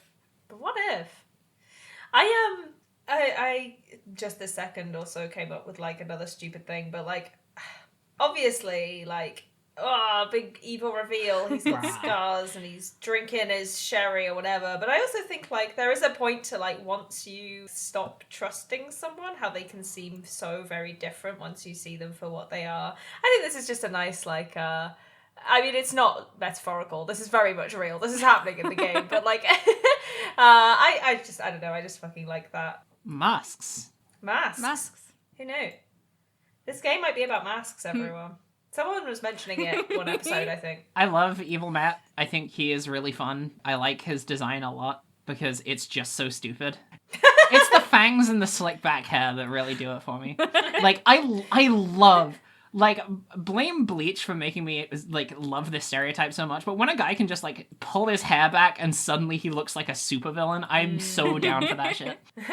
But the fangs are also a really good touch. I also just like how he starts talking at this point. Yeah. He says, it's so late, why the fuck is Pearl still up? He says, leave and let us grown-ups talk more about Ellipses adult things. You know, adult things. As if Pearl hadn't been here this entire time we were having conversations about murder, serial killers, kidnappings, and suicide. This is the point where it becomes too much for her to bear, according to Matt. Well, I think there's something so interesting going on here, which is that everyone's been dragging Pearl around, and now that Matt's had his whole heel turn, he's like, hey man, that's kind of fucked. There's still kind of a child. The real villain is Phoenix Wright. And then Phoenix says, how could I have been deceived by you all this time? Because you asked the wrong question. Yeah, and also because you are really stupid and refuse to, like, think. Yeah. It's because he was so opposed to the alternative that Matt was a bad guy. He couldn't believe that for himself. He wasn't allowed to. I have this big issue with this case that is, like, we're constantly told that, like, and even Phoenix is doing it right now, where he's like, how could I have believed him? How could I? The whole case... He is doubting Matt. The entire time, he's like, I don't really know if I trust this guy. And he's not still defending him because he's like, oh, well, I guess I should just do my job. He's still defending him because his, like, one of his closest friends has been kidnapped. I love this case, and I think the kidnapping thing brings up all these fun, like, stakes and, like, interesting stuff, and pacing is, like, amazing, but I really struggle when they conflate Phoenix making decisions because his friend is going to get murdered as him making moral judgments as a lawyer. And I just get so mad about it. I'm like, of course he's going to defend this guy until his friend is safe. Yeah, I think that's the thing. It's like, part of it is him being like, how could I have believed this guy this whole time? But also part of it is like, how could I have let myself believe this guy? Yeah, and it's like, well, you're in a kind of tough situation where you want to believe him because you need to, like, you need to defend him in court, homie. He is your client right now. And like Edgeworth said, he is entitled to a fair trial. Speaking of, hi Edgeworth. Hey, Edgeworth, what he the was fuck are here you too. doing here? Edgeworth shows up and he's just like, well, Phoenix, here it is. This is the grim truth of the situation, as if he was just hanging around waiting for this part to happen, which is kind of funny. Probably. He definitely was. He's just following Phoenix around at this point. Literally. And then before you actually have a conversation with him, he's like, the mood here is too severe. Let's return to the precinct. And then you guys just teleport. Like, there isn't a transition or anything. It's just like, bam, cop wop. Now, this is when Edgeworth says the whole thing about needing a fair trial, and then the rest of the case, everyone just completely ignores him. Yes. I like the sentence he said where he says, what is this thing you call a lawyer and what can you do as one? I would hope that Phoenix knows the answer to this, but obviously he doesn't because the entire rest of this case hinges on this. I think it's a really funny conversation because Edgeworth has clearly changed and is just, like, so restless and ready to reveal this to everyone around him. But Phoenix is simply not that character. Well, Mr. Right. The truth come out. But yeah, this is the thesis, is that, like, the reason Edgeworth is doing all of this is because Phoenix said that Edgeworth didn't know what a prosecutor really was, even though he is not a prosecutor, and probably doesn't really 100% know what a prosecutor is, because we are unclear about the legitimacy of his law degree at this point. I'm unclear about the legitimacy of this entire court system. Oh, well, that's a whole different matter. There's also a point in this conversation where it's something to do with, like, the process with which Phoenix defends his clients. And then Edgeworth says, like, isn't that exactly how you fought for them each time up until now? It's like something to do with him just, like, hoping that they're innocent and believing it to be true. Yeah, because he says he can't fight for a false verdict, is the line. But Phoenix also goes off about how he was supposed to save people, which is how he got into being a lawyer. We know this from game one. And Edgeworth is like, what the fuck are you talking about? That makes no sense. But I think this is part of where the game is really in tension with itself, because, like, yeah, it's a video game. Like, that is what we've been doing this whole time, and it only makes sense for it to be that way because you want to win the cases, you know? Yeah. I don't think it's a spoiler to be like, the rest of these games are not about, like, oh, we just defend people because everyone deserves a fair trial, you know? And I think that's part of why this game is really in tension with itself. But I think part of that is, like, by virtue of being a video game, which we'll get back to later because of the ending choice. But I think also part of it is just, like, genuinely inconsistent writing. Yeah. Yeah. Let's see. There's some good Edgeworth lines here, I think. Oh yeah, plenty. He says, when you sealed off my path to a perfect win record, I began to realize the error of my ways. I realized that such things as perfect record were meaningless. Which is interesting because Phoenix does have a perfect record at this point. And we are... It makes me mad because it is the point of this case, and I wish they did something more interesting with it. I think the thing about Phoenix having a perfect win record at this point is that he explicitly says he wouldn't want a perfect win record. Like, the only reason he has it is because all of his clients have happened to be innocent. Whereas we know that Edgeworth was like, I don't give a fuck. But he has a magic rock! He has it. Well, it's not as magic as he thought. And it was he only had it the past couple cases. I think as well, like, a lot of this also hinges on, like, a critique of the legal system that they just don't make in the game, that is like, maybe there should be more than, like, one day to investigate a crime so Phoenix can actually make an informed decision about who he defends. Like, in this world, if you want to defend people who are innocent, because that's, you know, you think that's important, crazy, I know, like... You have no way to do that except for just making an immediate snap judgment. Yeah. And, like, that's fucked. Phoenix doesn't really have a choice. If he wants to be an ethical lawyer, he has no choice but to just trust his gut. And I guess this whole case is showing that you just can't do that, even with Magic Rock, that helps you trust your gut more. It's... But it doesn't make that argument. It doesn't say, like... Yeah, that's right. It doesn't say, actually... What Phoenix needed was 3 days to investigate the case to decide whether his client was guilty or not, which is actually what apparently all of these trials actually need, is more investigation time before they try and prosecute somebody. Or, like, in addition to that, maybe it would also be better if the lawyer that was defending the client in court didn't have to be the one that was doing the investigations, and evidence didn't come on a first-come, first-served basis, whereas it was exclusive to use for whichever party laid claim to them first. Oh my god, it's so bonkers. There's actually one bit in the case. I think they're talking about the video camera later on in the trial, and Phoenix is like, "Wait, I thought I had that piece of evidence," and it's just like, "For fuck's sake!" Like, It's that's not deranged. a competition. Well, it is. That's the problem. It is literally a competition. But it shouldn't be. So fucked. No, it should not. Anyway, We get a phone call. Ring ring. we get a phone call. Ring ring. It's Shelly. Shelly's on the phone. Shelly's on the shell phone, and Oh, he says that It's not a he shell phone. I'm is- sorry. It's a Shelly's on the walkie-talkie. Shelly's on the I can't. Shelly's on the machine, and he says that he is... Can you let me finish it? sorry. He's taking You care... keep making jokes. I'm not. I'm just trying to construct a sentence. That I'm shutting up. his actions involving the kidnapping of Maya is all part of what he likes to call his aftercare, to which Phoenix says, "What the heck is aftercare?" Which is a really fucked up thing for a lawyer to say.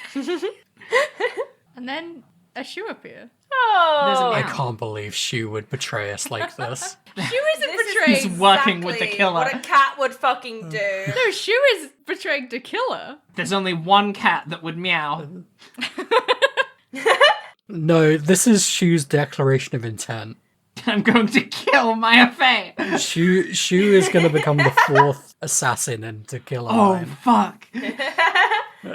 I'll tell you exactly the killer? what this is.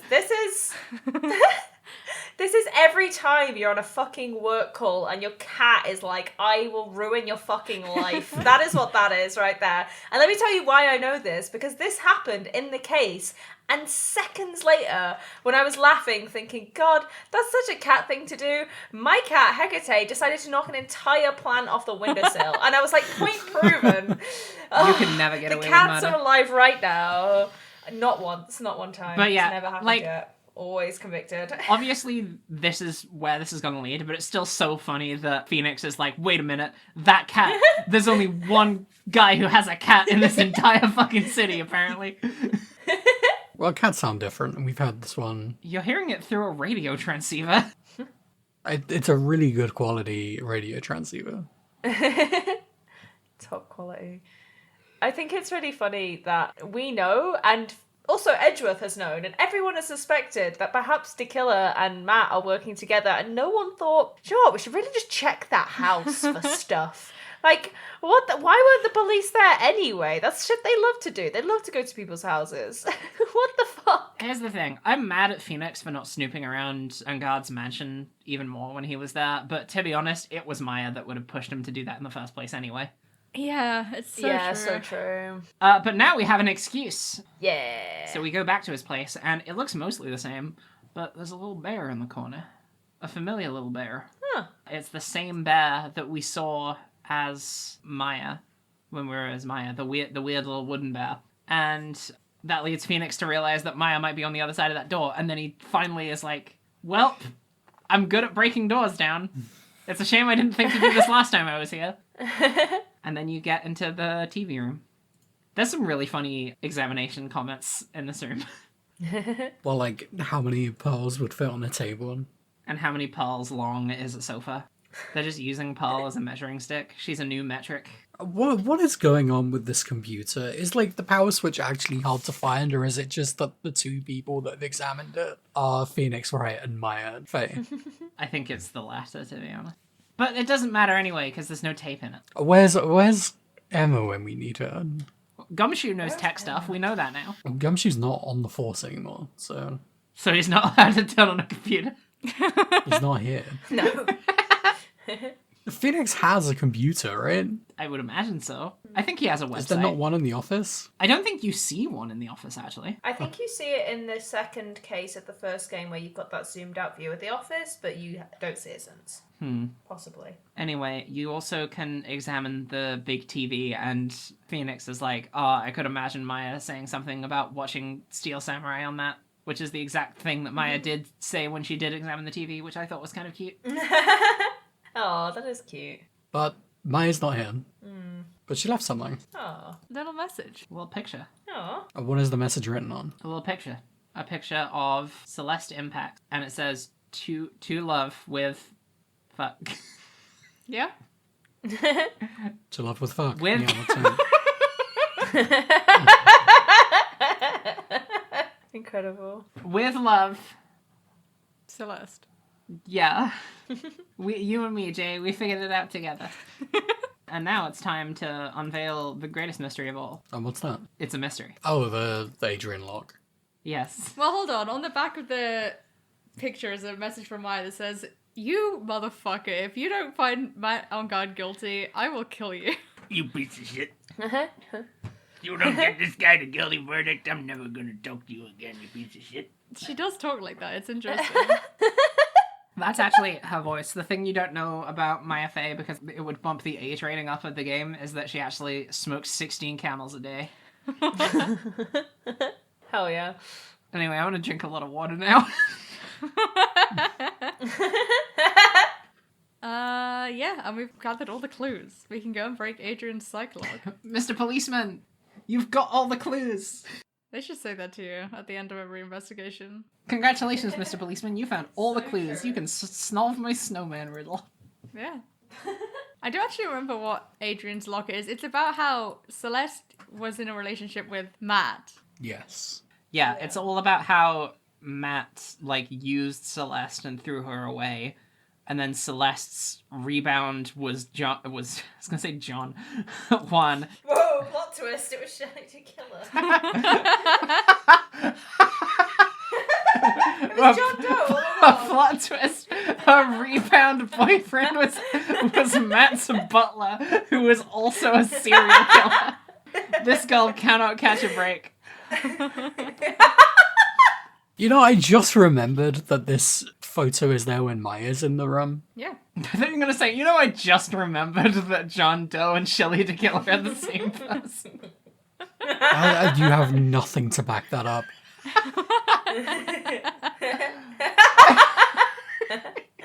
And I was like, why is this picture of Celeste here? Does she know Shelley? Well, it turns Yeah. out. And I just remembered that because I was like, wait, Celeste knew Shelley, right? So the way the series of events work is that Matt and Celeste used to be in a relationship. From the sounds of it, Matt was basically just a horrible person to be in a relationship with. They broke it off. Celeste got into a relationship with Juan. They were engaged to be married, but then it turned out Juan was also a piece of shit and called off the marriage 3 days. Was it before the wedding or 3 days after the announcement? After the announcement. After the 3 announcement. days after the I announcement. think it's really understated how much of a piece of shit Juan is in this situation, because I think I the agree. only reason they Yeah. broke up is that Matt was like, "Hey, I used to date her." Like, that's the only thing they Yeah. say Yeah. about it. So fucking It's petty. wild. Yeah, I mean, Andrea does specifically say that it's probably because of his male pride that he broke things off with Celeste. His male Great. pride, his boy ego. A lot of that going around in this game. Yar. Yar. But yeah, because of how horribly she'd been mistreated by these two men, Celeste ended up killing herself. That's the big secret. That's the whole of the big secret. Yeah, basically. Yeah. And then, oh no, wait, the bigger part of the secret is that the thing that Juan was going to show off when he was disguised as the Nickel Samurai was Celeste's suicide note. Which is, Yeah. there's a part of this where it's like, oh, she wanted this thing shown to the world, but it's so telling that Juan was going to do it in such a showboaty Yeah. and for his own benefit kind of way. Which is just Yeah, so fucked because up he when you're didn't talking win about a your dead former prize. girlfriend. Yeah. And again, because he didn't win a prize, it's just like, what the actual fuck? He wasn't going to do it if he won the Grand Prix. It's so gross. It's so fucked up. I'm glad he is dead. I think there's two parts Yeah, to this, right? Which is like him. the implication that this would look good for Juan, or at least not also damage his reputation. And then honestly, Well, no one would know it was him saying that. It would just be because I think yeah, all that's that's written in Celeste's suicide note is stuff about Matt. and people know that they're. And he was going to be dressed up as the Nickel Samurai, so they wouldn't know it was him saying it in Yeah. the press conference, right? But then wouldn't people know that they broke off the engagement still? Yeah, that part Or doesn't even, really even make if much they sense. didn't know that, people would be like, hang on a minute, okay, yeah, I get that she was really, beat up about this Matt situation, but surely she would have been fine because she was with Juan now and they were going to get married. And then it was Anyway, part two, the reason that Matt killed Juan was because he was like, well, I can't possibly let this get out because it would damage my reputation. And I was like, man, what an optimistic part of this game. I guess having a fucked up tabloid media is good for something. I'm so glad that a lot of heart is in this industry. Well, I mean, really what I'm saying is it can't be that fucked up, because if it was, like, real life, then they would have just been like, well, here's, like, 800 misogynistic articles about Celeste. Matt, we love him. Don't worry about it. Yeah. Jesus. Anyway, Adrian Andrews has never done anything wrong in her life. Literally. Perfect angel, Adrian Andrews. That's what the A in Adrian stands for. Yeah. And A in Andrews. Yeah. Double angel. And the second A in Adrian. Triple angel. I think it's time to go to court. We know everything. We Wanna have a nightmare? We can see the full picture. Nightmare. Oh yeah, nightmare. It's the exact same nightmare we have when we get drugged. That We other get time, hit right? over the head, but yes. Whatever. Same thing, pretty much. When we get a Isn't it concussed. before he gets hit over the head, he's just having a nightmare? Yeah, he's just having a nightmare. That's true. He's having a Castlevania nightmare. The judge is Dracula, and he says, Phoenix Wright, you fucked up big time. I have to kill you so that you never do law again. And then he smashes his gavel down and obliterates Phoenix in an instant. But it's okay, because it was all a dream. And it's fine that he's having recurring nightmares about his job. Do you think he had that dream in the exact same place? What, Yeah. on like the sofa? 100%, yeah. Yeah. Because now we're at court. Matt's here. He instantly reveals his evil side again, despite the fact there are two guards literally like 5 feet away. Maybe other people as well. I don't know how busy this lobby is. I mean, Gumshoe seems to get in there easily enough. I mean, they can't convict someone for looking a bit creepy. I guess. I mean, they tried. They can try. Mia shows up and she's like, just smile. They'll be fine. It's becoming really evident that Mia is running out of stuff to do. In this case, I really do not think she added basically anything of value, unfortunately. But yeah, she's there, so enjoy that. Well, she's an important plot device, right? Because she allows communication between Phoenix and Maya Yeah, that in part an is extremely roundabout way. in an extremely roundabout way. And only But for, like, the side one effect of little that is that she is in the courtroom and it's really mean to us. and doesn't actually help that much in the case itself. Yeah. She loves to get cryptic at literally the worst times. Yeah.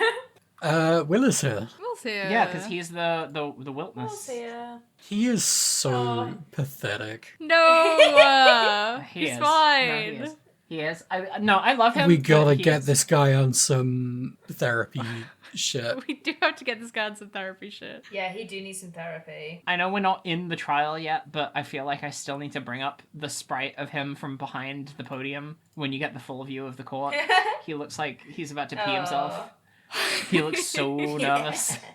Oh, He's like I love him hunched so over doing the much. little pee-pee dance. It's so funny. But do we want to go over what Will saw? Well, did he see some fucking shit? Oh my god. And we didn't know about this until this very moment. How Yeah, convenient. seriously, dude. Fucking Like, you insane. didn't tell us any of this. This is our fucking job. But don't worry, I it's thought just we 'cause were he's cool. got really bad memory. I thought we were cool. His memory is just so bad. He just forgot. Well, he didn't know that it was important. Our objective here is basically to stall the trial as long as possible because Gumshoe and cops are trying to track down where Maya and Dakilla are. So we're basically just trying to stall until they come in with the evidence that we need to both somehow... Like, Phoenix's pipe dream goal is to somehow get a situation where Matt is convicted guilty, Maya is unharmed, and Dakilla is also out of the picture somehow. Now, I think our mistake here is that Edgeworth hasn't gotten this memo. Yes, because the No, very he's first thing he not. says is basically, hey Judge, Matt on guard hired the killer to assassinate Juan Garita. Case closed. We can all go He, home yeah, now. he really is not on board with Nothing this. bad happened. But I will say that, like, Phoenix's ideal situation is they find Maya and they rescue her, and then presumably they arrest a killer at the same time. And then he can just be like, just kidding, this guy's super guilty. He's so bad at his job. So It's so funny because, like, Edgeworth literally says verbatim not that long ago that everyone is entitled to defense and prosecution, an Yeah. equal measure. So No one else believes this- this, including Phoenix. no one else believes this, including Phoenix, is the thing. But we'll get to that when we get to the end of all of this. But yeah, vis-a-vis Edgeworth not being on board, at one point, like really early on, it seems like, you know, we're just gonna lose and Mattangard's gonna be found guilty, which means that Maya's gonna die. And Edgeworth says, "You couldn't win against the truth, could you?" And it's like, one, we're trying to delay him, buddy. And two, like, this is so funny because Edgeworth's whole thing is like, yeah, the thing about court is that we go in there and we find the real truth of really what happened. But this is such a, like, him desperately trying to pretend that he definitely didn't send anyone innocent to their death, right? Like, it's like, oh, well, the truth always comes out in court, right? Me desperately trying to convince myself.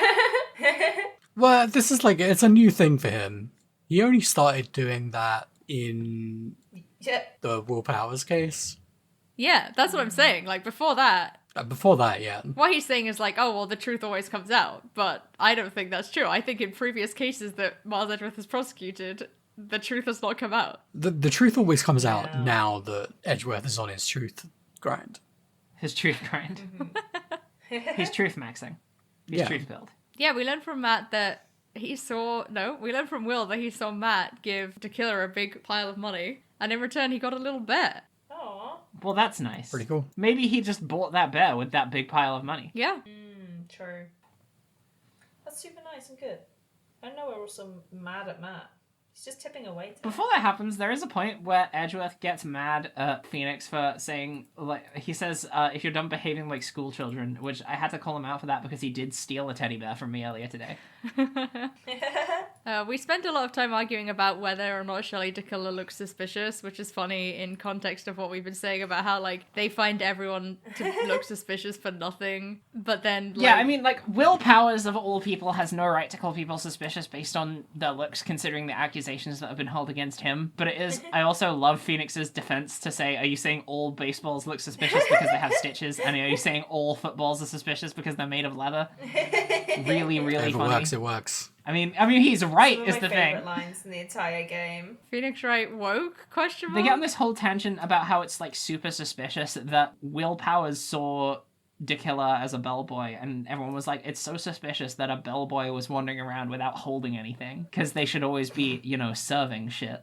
And I was like, that is insane. Like, the idea that someone should 24/7 only ever be seen with possessions in their hands to give to people, and not, I don't know, say, returning from something where they have just given someone something.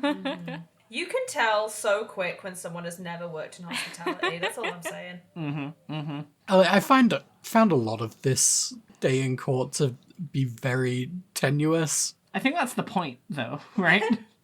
Yeah, we're stalling for time. We're literally doing trying to stupid waste bullets. time. It's the point in some ways, but sometimes it didn't feel like it was the point, you know? Will is, for some reason, very scared of us because when we question witnesses, they turn evil. Yeah, that is true. However, the guy on the other stand is the guy who tried to get him executed. Fair. Hey, he came around on that one, Remember though. when he changed his mind? Yeah, he changed his mind. It's probably fine. It's probably fine. It's probably fine. He's definitely on some shit right now, but don't worry about it. Yeah. He's being so normal. The judge is completely, like, under Edgeworth's control, basically. Just, like, asking Edgeworth for direction on basically The judge everything. is so bad in this episode. Like, The judge is unbelievably bad. dreadful. Phoenix says he doesn't get paid at some point as well in this interrogation. Does he? I don't remember that part. That makes what happens in the credit sequence even funnier.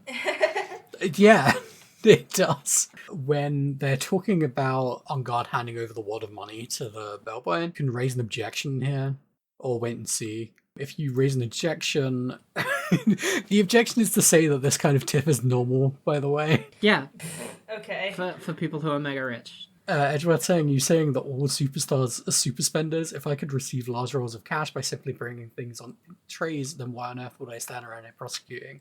That is not the last time he says that, this case. But Phoenix says, he's got a point. I don't even get paid, let alone rolls of cash for all my hard work. That's fucked. Huh? Oh, God. I just do all this out of the goodness of my heart. I'm Phoenix Wright. I have no idea how the fuck I got here. God. How are you alive, such a- Phoenix?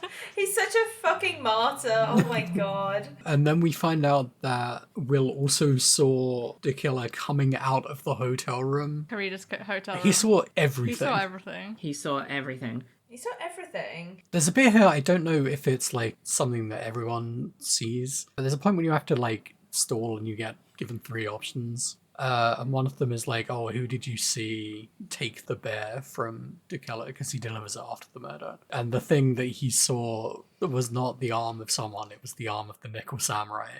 And everyone in the room is like, are you fucking kidding me? Are we Here we doing go this again. I think I took a screenshot of it, actually. Hold on.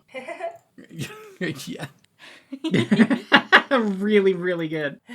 Phoenix Wright, all caps. You've got to be kidding. You've got to be kidding. Not this again. And I think that is literally just if you pick the wrong option on one of the ones. I think you can miss that. No, I remember this. It was definitely Matt on guard. I saw him, and by him, I mean his arm, and by his arm, I mean the arm of the costume that he wears a lot. That we've already established was being worn by someone else. Yeah. Well, Phoenix uses this to be like, well, it could have been Adrian. Yeah. Also, in this shot that you've sent the screenshot of, Hera, you can see the killer, but I feel like in the angle that you're looking at him from, you should definitely be able to see his stenches. Yeah, you should. Yeah, and you can't. I noticed that today for the first time ever. Maybe you can only see them up close. Yeah, Maybe maybe he just looks perfectly normal Will from far Powers away. needs glasses. Oh, yeah. Yeah. Yeah. Well, he does also mention that in the testimony that he had a weird face. And you can't press him on that because that would be really bad for our stalling motive. What do you mean he's got a weird face? No, because, like, are all baseballs weird, Hera? Anyway, we at this moment decide to frame Adrian Andrews for murder. Yeah, fucking awesome move, Best Phoenix, thing let's to go! Fucking so cool move that we're doing right now. And I'm going to read this line that I put in my notes. Celeste Impact's life was ruined by the rivalry between 2 men. And now here are Phoenix and Edgeworth doing the same my thing God. to Adrian Andrews. Fuck. Horrible. Well, Wow. goddamn. Yeah, I felt That's really fucked bad up. about doing the exact same thing Edgeworth did in the first day of this case. Mm-hmm. I hate that we have to do this. But we literally don't have anyone else we can frame. I think this is so interesting in the context of what we've been talking about with Edgeworth saying everyone deserves like a robust defense, like the best defense you can give them, and everyone else being like no, because the game seems to be implying no, because the best defense the Phoenix can give is by trying to frame someone else who we all feel very sorry for. It is not his best move. It is not his best move.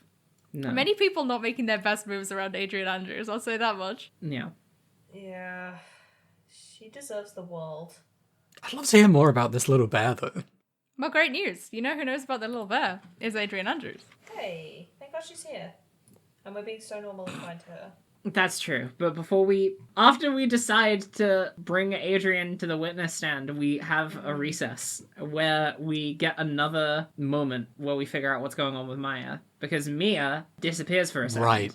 And she can see through Maya's eyes because Maya starts channeling Mia, and then Mia comes back to us after being channeled back through Pearl to tell us that she is somewhere within a 300-meter radius of Berry Berry Circus in a building that is an office building that has a mailbox, and that she's high up in that building. And I was immediately like, wait a minute, is she in Acro's room?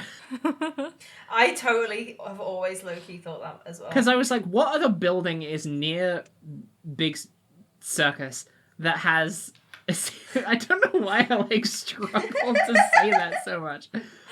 Like, what other building is near the circus that has multiple floors at all? I'm not aware Well, of it. 300 yards is, like, pretty far. 300 meters, which is even farther. I'm pretty sure it was yards. What? Either way. But it would be cool if it I'm was that. pulling up the transcript. Here we go. Uh-oh. Hera Chimera, transcript hunter. Everyone in this podcast is part of a special investigative task force, and Hera's role is the transcriptor. Okay, well, I searched meters and yards, and I got nothing for either. So Well, I guess it was 300 it's never units mentioned. away. It was 300 inches. Is it feet? I feel like it was feet. That was feet. There we go. Bada bing. 300 feet. Great is, news, is a Sarah. The foot. transcript is That's pretty also in close. Devon's brain. Is feet yards Oh, or God. smaller yards for feet meters? Smaller What? than Feet, I yards. think, is smaller than yards, yeah. There's about 3 yards in a meter, I believe. And There's 3 feet in a meter. and feet in a yard. Oh, fuck What? me. Fuck. I don't know. It's like we created such a fucked up I measuring think that system a foot here. and a yard are like 2 inches different. Many feet make feet meter Yeah. yards. If you measure Okay, yourself, bad you news. measure 1 yourself. yard is 3 foot. So 1 yard is basically a meter. Okay. What? How many yards tall are you? What? I'm like 1 and a bit, I guess. How many years 1 high are you? meter is 1.09361 yards. I feel like my brain is shutting down bit by bit. What are we talking about? Welcome to so that was a Breakdown, a murder. What day podcast is about it? distances. My whole life has been leading towards the moment where I finally find out what a yard is. Well, it's 1.0963 something meters. A yard is the length of a yardstick. That's so true. Yeah. But that's every definition I've ever had of a yard up until this moment, basically. Well, don't say Ace Attorney never taught you anything. Yeah. Well, I love learning all of my facts from Ace Attorney. I now know everything there is to know about distance. Do you want to talk about a fucked up bear? Yeah, let's talk about this Please, fucked up anything bear. but So we go yards. back into the courtroom. Adrian is there. She tells us about secret bear puzzle. So bear that we found. Bear that we found. Can you... everyone laugh at me. So many. Bear that we found in. Bear that we found in Matt and God's apartment mansion is secretly bear puzzle. Bear puzzle that you have to solve to find out hidden secret jewelry box inside. And Judge love secret jewelry box bear puzzle. I really like this little sequence that he has where he's like slowly figuring out the puzzle and having a really good time with it. it A looks little like sound his effect. eyes are closed. No, it literally looks like he's doing magic because like his eyes are closed. The icon of the bear is like teleporting around the screen, and there's a little like whoosh sound effect every time it happens. So it's literally like he's in a mental psychic battle with a sentient flying bear. It's so stupid and fun. It reminded me of those like scenes in movies where someone like assembles and disassembles a gun with their eyes closed. You know, those Except scenes he that are in doesn't. every He doesn't movie. ever like. Yeah, it's in literally every single movie, It's true. which is why it reminded me of it. Because I don't watch a lot of movies. I But watched everyone Turning I Red watch last has night, that scene and in. I remember when that scene happened in it. Yeah, and he doesn't even solve it. Well, it's I impossible mean, to solve there's unless yeah. you know the answer, according to Adrian. Literally nobody can solve it except for 2 people, and those 2 people are Adrian Andrews and Juan Carida. And Juan Carida is dead, so there's only one person who can solve it. But here's the thing I don't Yeah, get. you can break it. You give it to... Yeah, you can break it, but why would you want to break it? It's a fun toy. That's literally the reason that they give. It's like, I know, it's so stupid. if you break it, you can't play with it anymore, so why would you break it? But, Adrian solves the puzzle for us in court, and inside the bear is Celeste's suicide note. And I was immediately, like, kind of weirded out by this, because Adrian's goal this whole time has been to get that suicide note and burn it. And she knew that the suicide note was in the bear. She also just told us that you can break it to get inside of it. So I don't know why she, like, was there literally no opportunity at any point for her to take the bear, break it open, take the suicide note, and burn it? Even though she knew it was in there? She Well, wouldn't it even was, have to break it. It was but yeah, I at guess there was no Engarde's house, opportunity. wasn't it? But it wasn't always. Like, it was stolen from Juan's room that was... I mean, he might have hid it from her the whole time. But then as how would she well. know that the suicide note was in the bear? Well, she knew it was in the bear, but she Wait, wanted. the bear was a gift from her to Juan. When did the bought suicide him note end a up in the thing bear? that you can hide. I think she knew when she bought him that bear that he was probably going to hide the suicide note in it, because she didn't tell anyone else what it was. That it was some trick puzzle storage unit thing. But how did she know it was in the bear? That's what I don't get. Because it's a hiding space, right? But- like, I get that part, but, like, how did she know that at this point, Juan would have put the suicide note inside the bear? And if she knew at this point the suicide note was in the bear, why didn't she take the bear back? I think you have to assume that she didn't have an opportunity. But yeah, it's weird that she said that. Like, It they is could weird have that just she said said that she didn't know. Especially since later on in this whole part of the trial, there is a point where you do recall to the fact that Adrian's end goal was to get that suicide note and burn it. Well, wait, does that mean she didn't want the press conference to go ahead? Or did she want that? Did she want Matt to be ruined more than she wanted the note to be burned? I don't think she wanted the... Well, the thing is, the press conference... No, because she didn't know that it was a fake note. By the way, the note's fake. No, she didn't. It's all bullshit. The note's fake? That's fake. By the way, That's it's so a fake fake. suicide note. Does she know that Juan was planning on reading the suicide note? Well, no, she does, because that's what she She confesses does when you break know, a lock. yeah. So Yeah. why would she let that happen? I think her plan was to help him so she could try and find the suicide note. I think for whatever reason, Juan was not gonna show it to her. You know, maybe he suspected that she was just with him for that very reason anyway. Maybe she told him that she wanted revenge on Matt too, but he was just like, I'm still not going to give her that one thing that is, you know, for me and my sad little revenge trip. And she might have just helped him with the press conference in the hopes that she could get to the suicide note before he was able to read it out. Yeah. Not a great plan, but if she had no other option, then that's kind of it. Well, that explains that. We got to stall for time again. We find out that Matt would have known... Well, we argue, I think, that Matt would have known about the note because he was watching The Room. And the judge goes off on Phoenix. And it's like, I can't believe you would defend Matt for murder after you know that he spied on Juan. And I'm like, that's not... What? You can't say that. That's... Like, I know I've said a few fucking say characters have, that. like, gone against what Edward said, but that's so strongly against what Edward said that it just doesn't even make any sense. And, also like, kind of my it's the job to fucking defend judge. Yeah. Anyway, then the trial nearly ends, but judge Edgeworth is at the truly very awful in last this. second objects and is like, no, let's keep going. Even though he knows Maya's in danger. And we get a recess while Is they're this the doing point handwriting where analysis. the gallery start booing us at this Yeah, point when the and judge start does his really thing. laying into us, which is such a There's good moment. literally a point where, like, some parent is like, don't look at that lawyer, children, he's a monster. Yeah. Yeah. Well, I'm curious about something, actually, because, like, I don't... Oh, it doesn't matter what option you pick when you stall for time. Both of them are valid options. Yeah. Then we get the recess because Edgeworth didn't prove in any regard that the note was not fake. And then Phoenix presents the idea of the note being fake, and then Edgeworth says, show some evidence to support your theory that the note is fake. And Phoenix says, no. Well, because- Phoenix, to because be he's fair, right. says, what the fuck are you talking about? You're the one who has to prove that it's Yeah, not fake. I mean, Phoenix is absolutely in the right here. The burden of proof is on the prosecution. But it's just so funny that, like, there has never been a precedent for that kind of behavior at this point in, like, this entire franchise when it comes to the onus of truth. And Phoenix has Is this the finally just moment put his when foot Mia down and been gets like, really no. cryptic on us? Yes. What did she say? She's just like, The winds of fortune are changing, Phoenix. she's implying, like, hey, think about it. This evidence hasn't gone through any kind of vetting, etc. But she doesn't say anything even close to that. She's just like, think about what has happened so far in this case. Maybe there's a way that we can continue. And it's like, if we don't, your sister's gonna fucking die. Yeah. During the recess, we get a call from Gumshoe. Yes, this is my favorite part of this case. Oh my fucking god, that's because it's the best bit This of is the the case. best bit of the case.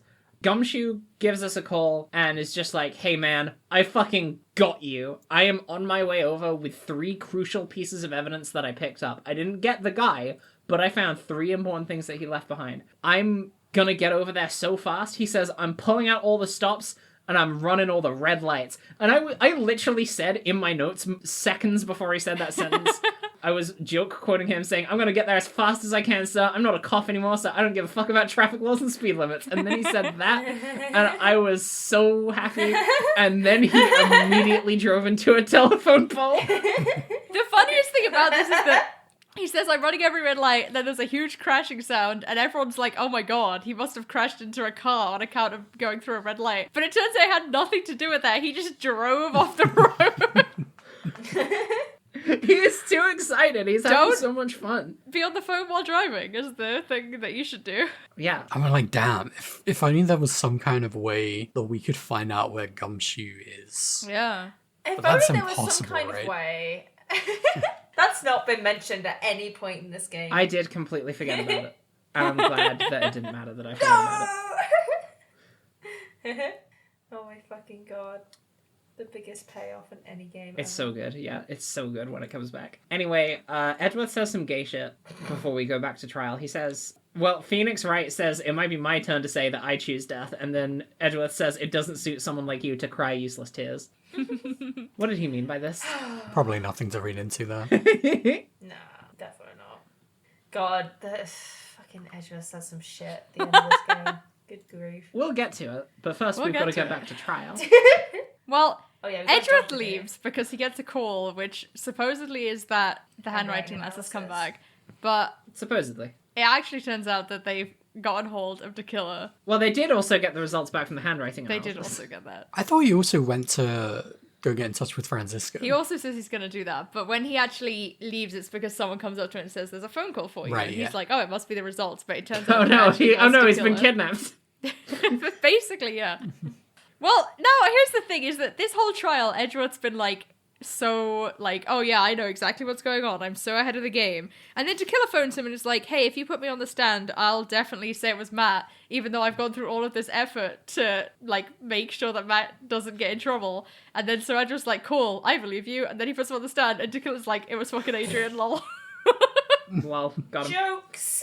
Psych.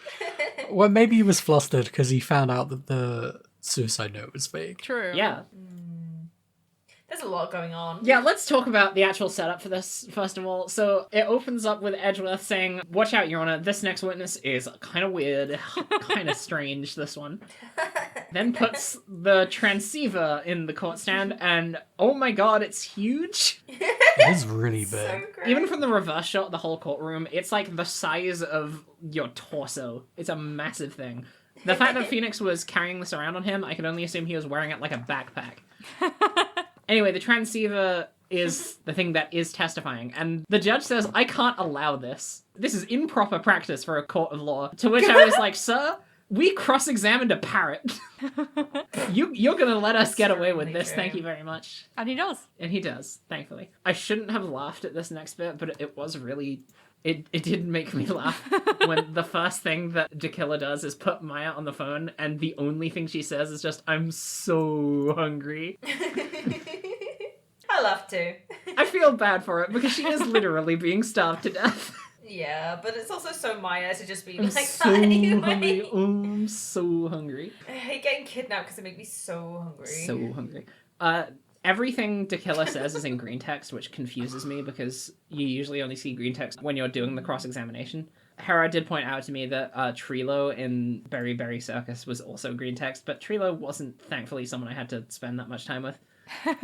But this is literally every sentence this guy says, and we're talking to him for a while, as it turns out, even though his initial prospect is, I'm gonna come up here, I'm gonna say the name of the person who employed me to kill Juan Carita, and then I'm gonna leave. Well, he wants to say something very important first, which is the trust between an assassin and their client is so Listen, important. I need you guys Oh to my fucking understand God. that even though I do kill people for a living, there are a lot of processes you need to follow if you want to hire an assassin. Step 1, log on to my website. I know now, as an adult, that this was to be like, it's really important for you to think about what matters to this assassin. And he literally turns to the camera and is like, I need you to understand this for later. Let me tell you how, as a child, I did not pick up on that. Oh my fucking god. And we'll get to it. He literally We'll says get the to sentence, it, but- do you think you can understand my logic? And I apparently went, no. No, I I don't. don't know what you mean. What are you saying, Yeah, sir? and then after we get him to do his whole spiel about that, he finally admits that the person who hired him was Adrian Andrews, and then we immediately are like, oh, he's absolutely lying because Edgeworth is like, that's not what you told me a minute ago. Well, we also know he's lying because we know that Matt on God did it. Yeah, also. It'd be really funny if it turned out even after the big reveal, Matt was still innocent. Mia immediately says, all of a sudden it feels like we could actually win this. And I'm like, interesting in comparison to this whole thing Edgeworth's been saying about how everyone deserves a good defense. The judge calls Adrian to the stand and is like, well, this guy said that it was you, so I trust him. And Adrian's like, what the fuck, man? He did not say that. Yeah. And then this is the part where you get your first major choice. And I did think that this was the point where you can pick the bad ending. It's not. This choice, unfortunately, doesn't actually matter. But There are 2 false choices, and both of them I thought you could get the bad ending on them, and you can't in either of them, which is really funny. Me too. I was very persistent, and my persistence saw me to fail in the correct way. You get given the choice to accuse Adrian of being the murderer or to not do that. And Phoenix has a crisis of faith where he's just like, oh fuck, do I do my job and keep defending my client and also make sure that Maya is safe? Or do I not do that and have the guy who is actually guilty of doing a murder go to jail forever and die in jail forever? And it doesn't matter because it doesn't matter because it doesn't. None of it matters. This is a book we are interacting with. None of it matters But we because... learned something really important about ourselves. Yeah, here. exactly. Phoenix figures out that he trusts Edgeworth. Okay. Who trusts Edgeworth? Hey, so gay. Wait, hold on. What? The transcript. Phoenix is saying I'd be betraying his trust, and then in brackets, aka his internal monologue, is saying his trust. I never thought about it until now. I trust him. Yeah, that's what it is. And then Mia says, "Yes, you do." Yeah. To Hey, his internal monologue. Hera. They She do is a that psychic. often. She's a ghost. They do that Yeah. often in this game. I also think Phoenix is definitely someone who can't hide what he's thinking from being on his face. This is where Phoenix says, to see through witnesses' lies and find the truth, that is my job, which is the opposite of what Edgeworth just told him. The judge doesn't give a fuck about any of this, by the way. He's like, I don't care. That assassin said that it was Adrian Andrews, and I don't want to continue this trial anymore. Chill the fuck out, dude! He is so... I've He never literally seen just him gets so bored. determined to make a judgment that he won't listen to even both of the prosecution and the defense saying, wait a minute, we're not done. And we still have a whole other day in theory. Like, Yeah, exactly. Like, why is he in such a rush? He's got to go to lunch or take a nap or whatever the fuck he does at 3 o'clock in the He needs to use the afternoon. bathroom, I don't Gonna know. go swimming. Oh yeah, he does go swimming. Of course. Yeah. That was never explained, was it? The thing about Ganton swimming. What is there to explain? We just love Just to a swim. personality quirk. Sometimes people just have hobbies. Yeah, I guess you're right. Nobody else seems to have hobbies. No, so true. Well, I guess Gumshoe does While now. we're That's here, I want to jump back to something that happens earlier. When you're talking about the big suicide note, you have to answer a question as to how Engard knew that the note was fake. And if you get this wrong, first off, you get penalized 2 out of 10 of your pips of health. And then what happens is the judge figures it out. Huh? Yeah. This probably did happen to me, but I just forgot. If you get it wrong, the judge is like, actually, there's something I'd like to ask. You state something that the defendant had spied on Mr. Carino. And as the judge is like working through it, Phoenix interrupts him to take over. And the judge gets mad at that and further penalizes you 2 more health. Yeah, that's That's me. very funny. It's really funny. I'm lying on the floor bleeding, but it was good. You really got me. Anyway, The Killer is back. The killer is back. The Killer is back. He's got more stuff to talk about. I can't actually remember what he discusses. Edgeworth at this forces point. him to say more about hiring Adrian so that we can catch him on a slip up. And the the yes. slip up that we catch him on is that he doesn't know Uses that the wrong Adrian's a woman. pronouns. It's really funny. It's such a dumb This is slip up. insane to me because they were in the hotel that whole night. And we're saying that they never ran into each other. I mean, if he was RPing as a bellboy, I probably shouldn't call it RPing. But if he was RPing as a bellboy, Playing the role. whatever. If he was wearing his PRing. bellboy fursuit, he was like, I don't feel like it's part of the role of being a bellboy to, like, find out people's names. Right, but he knows that Adrian Andrews is On Guard's manager, right? Does he know that? Does I he don't know think he that? knows shit. Yeah, I don't think he knows that. I think he just went in was there, hired grabbed to a buy bear, killed a guy, and left. Yeah, I think that was literally it. Like, he says verbatim that, like, his job is to kill and not really much else. Okay. Also, during this testimony, the killer, like, openly threatens Phoenix and is like, hey, why are you, like, doing this to me? I'm gonna kill your friend. And the judge just doesn't acknowledge this whatsoever. There's also, like, a not running not joke. only that. Yeah. Yeah, there's a running joke from this point where the killer heavily implies that Phoenix wants to hire an assassin, and the judge immediately goes, oh no, you're gonna use him to kill me. You want me dead, don't you? Honestly, yeah, fuck you. It's So so ridiculous. funny. Yeah, you're awful, man. It's so funny, though. It's a really good bit. Judge is having a Christmas Carol moment. This is also where the killer reveals that he is looking for a successor as well. Well, he's found it. It's got a shoe. Yeah. Yeah, exactly. Shoo. Oh. I mean, who else is going to look after Shoe now? Shu has to look after himself. It's a dog-eat-dog world out there, and a cat has to fight for everything. Adrian can adopt Shrew. Shrew. Pretty good name for a cat. True. Also, Also, she you're can. She's After a a prison. different animal. Yes. Yes, I love that. Anyway, we realize that the killer is lying because he uses male pronouns for Adrian, who is a girl, and he didn't know. And then the transceiver does the grossest thing I've ever seen a machine do in my life.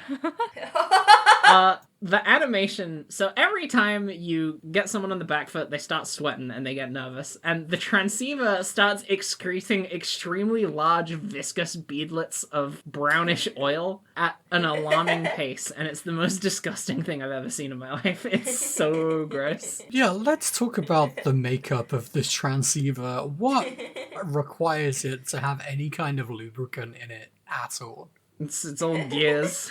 For all the movements. Yeah. It's all the facial expressions. All the it has, gears right? that are turning in there. Yeah. It's actually operating on a system where inside the transceiver is just like a music box that turns at certain intervals to create the right vibrations. But yeah, it's really gross. Just this big wet hunk of machine. It's so good.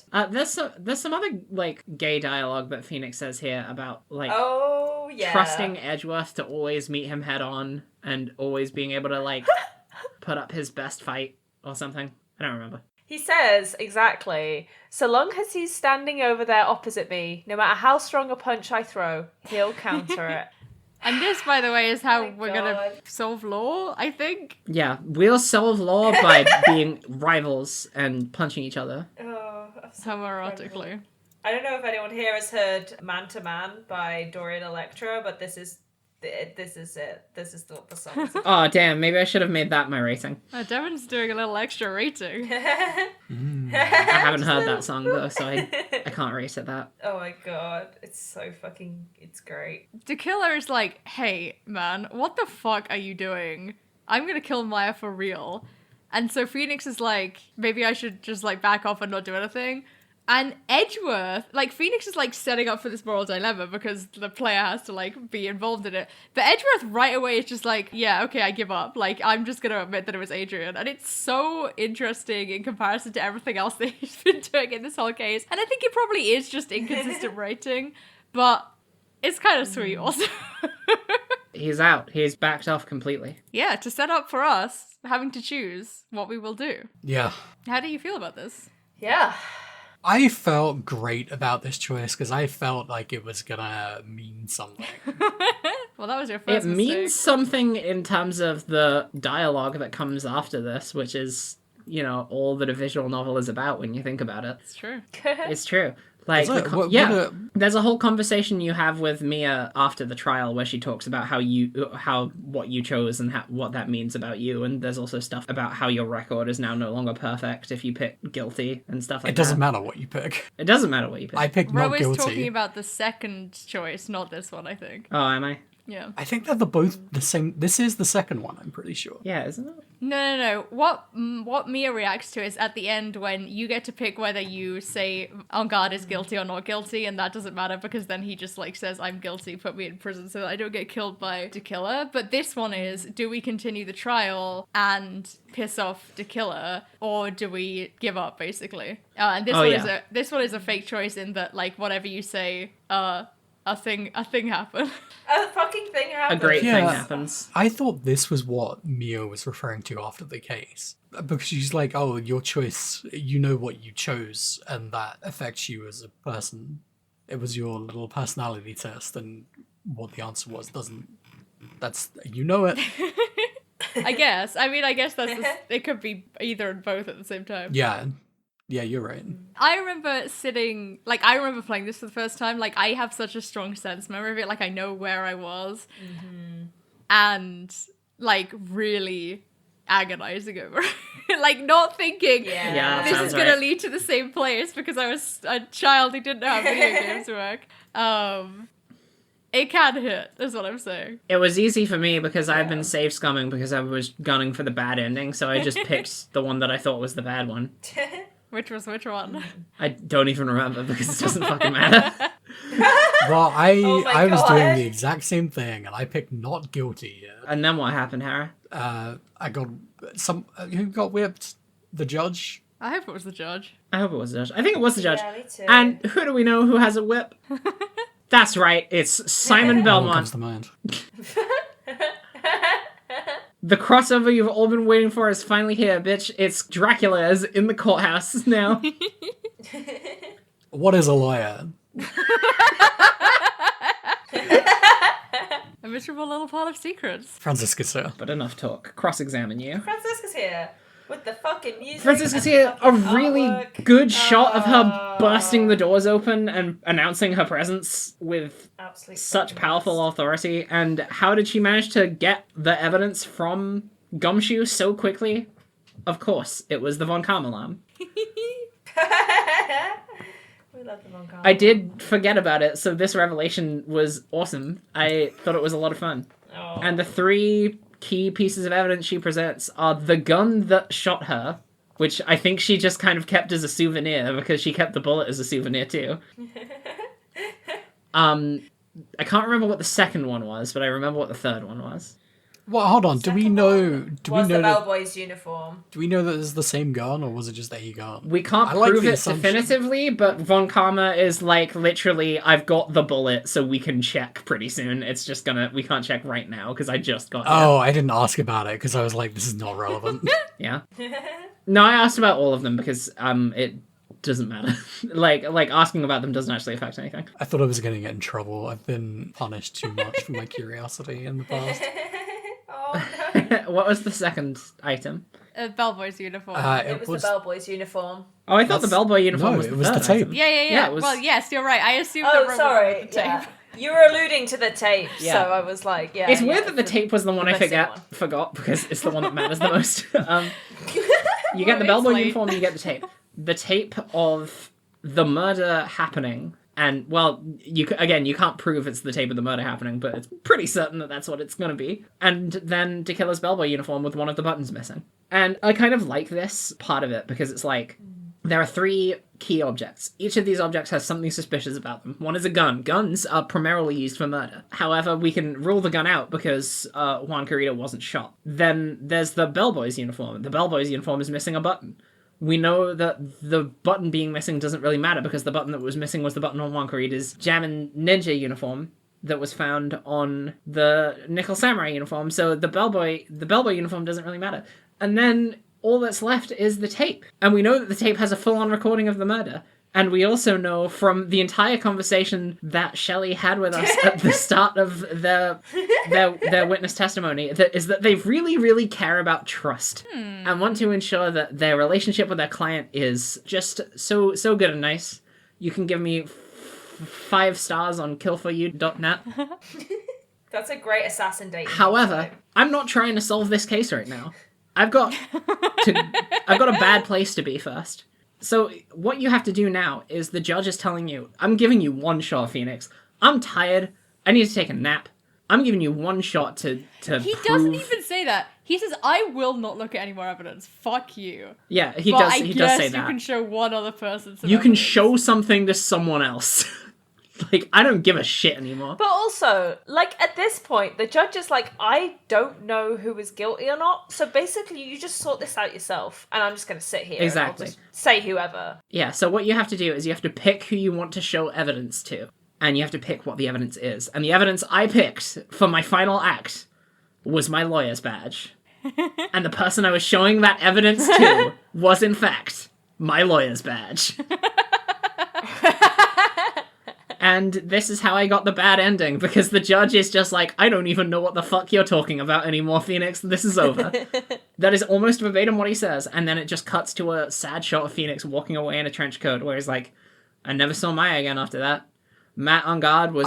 I'm looking at the transcript, actually, and there's something that really, really good that the judge says. Oh, yeah? Well, it's not the judge specifically. He asks Edgeworth what Edgeworth thinks, and Edgeworth's like, I got nothing. And the judge then turns to Von Karma. Yeah, and she says, says, I was just shot, so... Yeah. Verbatim, that is what she says. She says, I've just been shot. I love Francesca so much. She's fucking gross. Really good line. Really, really, really good. It's worth noting, when you do get this wrong and get the bad ending, you do still get confetti when the not guilty verdict shows up on screen. Whoa. Oh, That's cool. fun. Yeah. Yeah, that's super fun. Also, my headcanon is that Phoenix is now Gumshoe. Because he is the one wearing the gross trench coat now. But for real, what do we got to do to get the outcome that we want? Oh, we gotta show the videotape to Shelley to kill it. To kill her. And boy, he is a killer. And boy, does he hate I really being like this blackmailed. choice. Like, Yeah, me too. Making you choose a person and a piece of evidence is really cool. I'm expecting to see more interactions like this in the future games. Yeah, and I'm expecting them to be like infinitely more infuriating. I did not do this without a guide when I was a teenager because, for whatever reason, I just didn't get it. And I am still traumatized by that fact to this day. Where, like, I did not know what evidence or who I was supposed to show it to, and I think I tried to almost do every combination, but obviously Oh my that's God, impossible. yeah. So it was like 3 days That's tragic. of trying to do this. I feel like this myself. game sort of... It puts you in the situation where if you get one thing wrong, you're just like, well, that was my one thing. I'm just gonna keep trying shit until I get it. It's so hard to, like, pick a thing, have that thing be wrong, and then, like, take a step back and reevaluate what your options actually are. Because, like, there's no transcript. You can't check back on what the conversation was.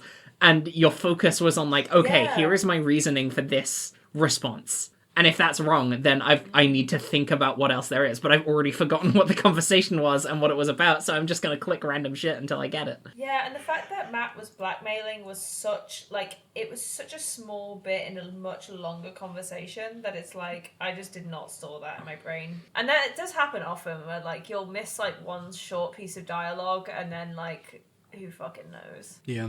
Anyway, I still think it's great and a great moment. And I'm like, It is a great moment. I'm over the sadness, but I'm also still traumatized by the sadness. If it makes you feel any better, a bad guy is about to be punished for crimes because we know the justice system works. Hey, hell yeah. So we show the tape to Shelley and we tell him, well, Matt was going to blackmail you. And then Shelley is like, well, I'm not going to lie, Mr. Wright. That makes me really upset. I'm ending my contract and now I'm going to hunt him down until he's dead. It does occur to me, just when you said that the justice system literally only works because Tequila decided that their contract was over. Otherwise, like, we'd be fucked. Like, I mean, that's literally what Maya said. Like, you have two options. Yeah, it's not ideal. I'm going to be honest, I can't remember what the other option was. I just know that one of them was about making Tequila end the contract. Yeah, well, we The do other one both was of them. making Matt Yeah. want to get a not guilty verdict. Oh, yeah, so it wasn't that we had two options. It was that we did both of them. Yeah. So this is the final choice of the game, and this is where all of the contradiction starts to make sense to me, because I'm like, oh, what they were setting up for was, at the end of the game, you get to decide whether you want to be the lawyer who always asks for a not guilty verdict, because that's what a defense lawyer does, or whether you want to be the lawyer who always, like, does the truth. Yeah. And you do that, and it doesn't matter which one you pick because the right Doesn't thing matter. still happens, as it were. And Quote, it's very unquote. interesting. I love video games. Matt is looking extremely nervous. Yeah. Yeah, he looks Oh like my a god, complete this wreck. sprite.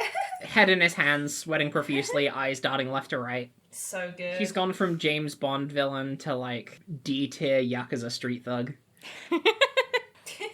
And no matter what you say, he screams that he's guilty and starts clawing his own Claws his face, face off. off. Yeah. Hey, what was that thing about So masks? What intense. if I didn't have a face? What if? What if? I think it's the most violent thing to Oh, happen it's on screen in extremely this visceral, series like- so far. Like, his Yeah. scar was already kind of grisly because it's just like these big red slashes on his face, and then he's just clawing his skin bloody. Yeah. It's a lot. It's a lot. But yeah, there's a lot to say about everything that happens now. Yeah? So, okay, let's first have Oh. Let's first have a conversation about the choice. Because, on the one hand, it is a lawyer's job to always provide their client with, a defense that has the objective of making them get a not guilty verdict. That is their role in real-life criminal court. But in this game, like Jay said, it seems to be more important to do the quote-unquote morally correct thing and make sure that anyone who you can be certain is guilty goes to jail. Well, in this game, theoretically, you can always find out the truth of what happened, and then you can work to that. Yeah, it presents this kind of world where I think Edgeworth does say this verbatim, is that, like, the truth will always make itself known. Yeah. And it kind of makes the truth seem like this ephemeral concept that is bound to always be present at some point. In this world, it is impossible to get away with a lie, and it is impossible to tell mistruths. Because somehow, somewhere, on some karmic scale, it will become known to all that every misdeed you have ever done will come to light. It's... like, I don't even know what to think about that. Because like, they're talking about it like a cosmic law of the universe.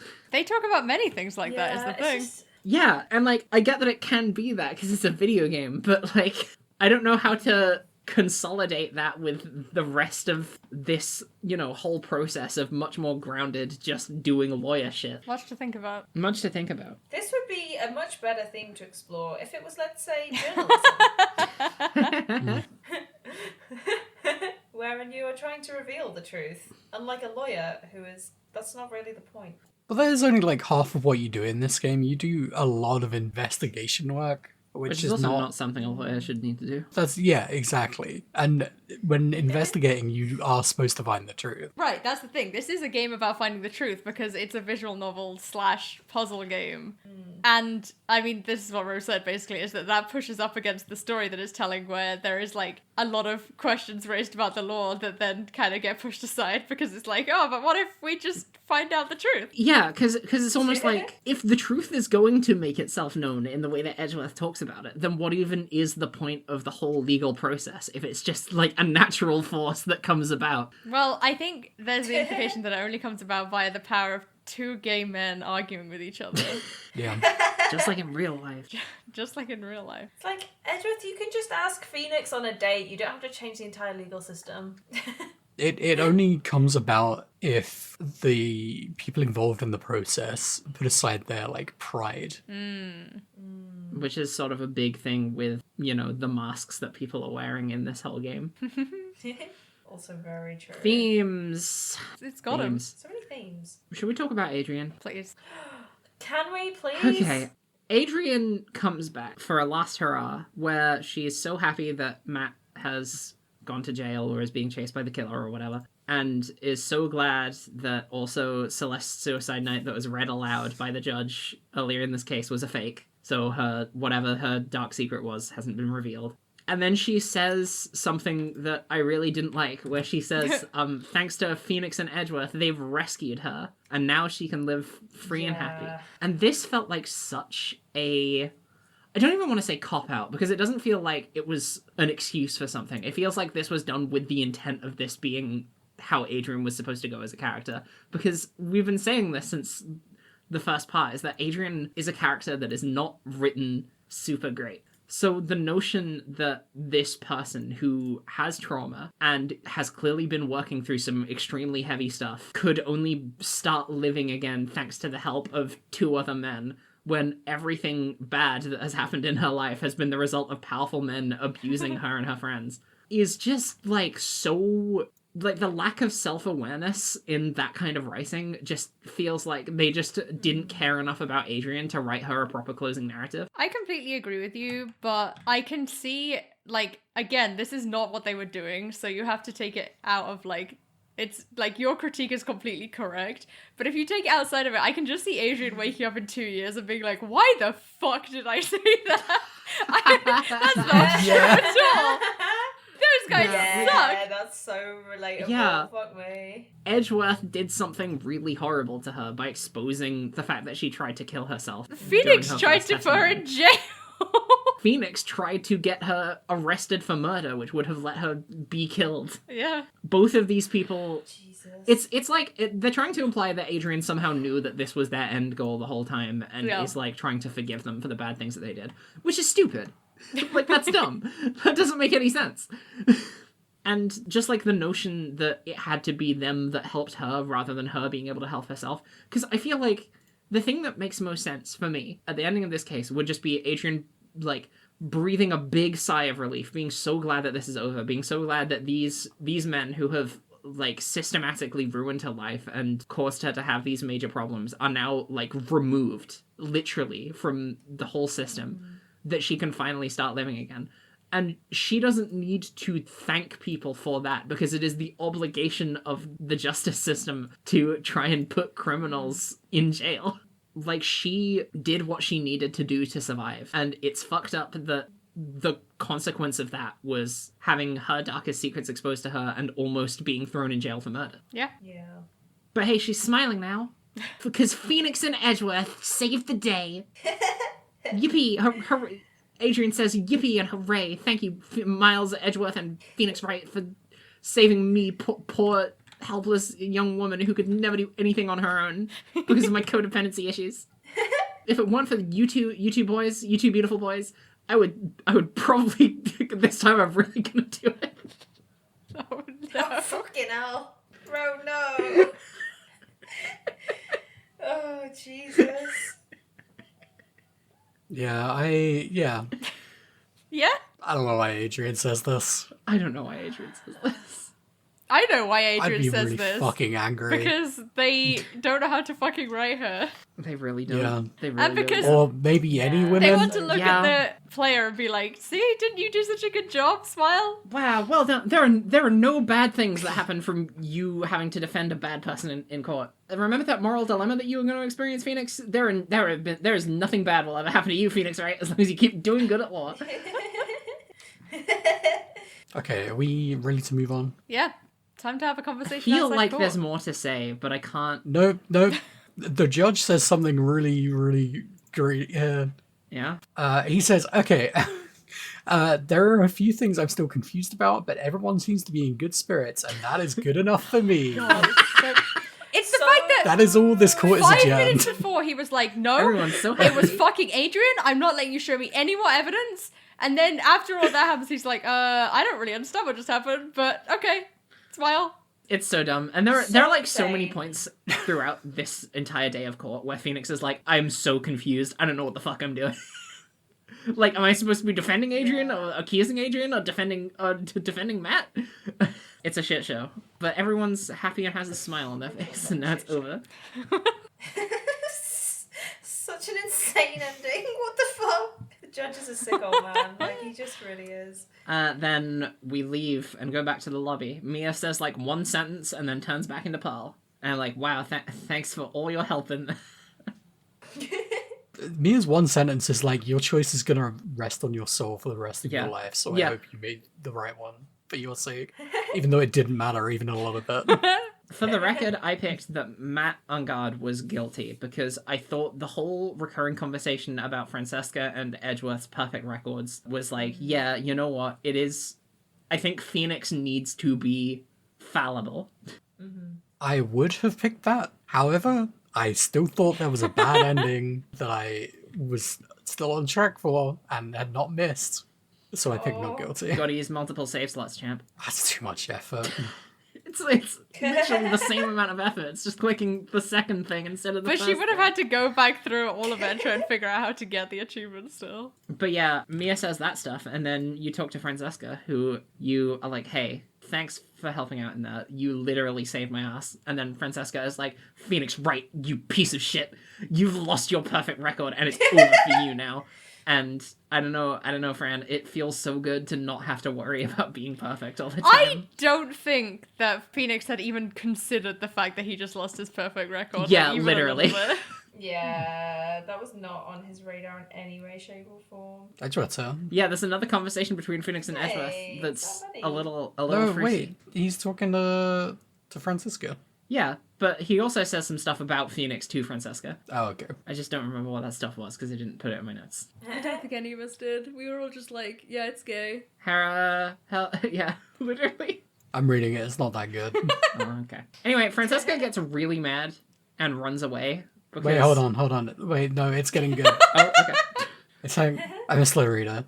Basically, he lost and he didn't know what to do, and then he said, and I was saved by that person I called my enemy. I couldn't Oh forgive my myself for God. all that happened, so I left the prosecutor's office. Kind of. And Von Commer's like, yeah, good, you should have. I wish you Fucking died. deserved. And then she runs away. She literally says that as well. She chooses death. Yeah, Francesca von Charmer chooses death. She throws her whip on the ground and runs away. I think there's something important I here. wish they would just say the phrase, I will quit my job, instead of I choose You know death. these people Like, are too come on dramatic for now, that. people. She doesn't say she That's the chooses thing. death. I Yeah, think she it's doesn't throws important her that leg she down. doesn't, because she does throw her whip away, which is Miles Edgeworth is like, oh, that's her saying she'll never enter a courtroom again, which is very funny. But I think it's important that in this conversation and in the conversation at the end, she is never like, I'm either gonna commit suicide or I'm gonna like quit trying to continue being a fucked up perfectionist. She is still very much like, not in a healthy way, but still being like, I'm moving forward, which is not the same thing that Edgeworth did. And I think that's an interesting thing to compare and contrast. Yeah. But yeah, she runs off. Oh, he and does say then- some gay shit in it.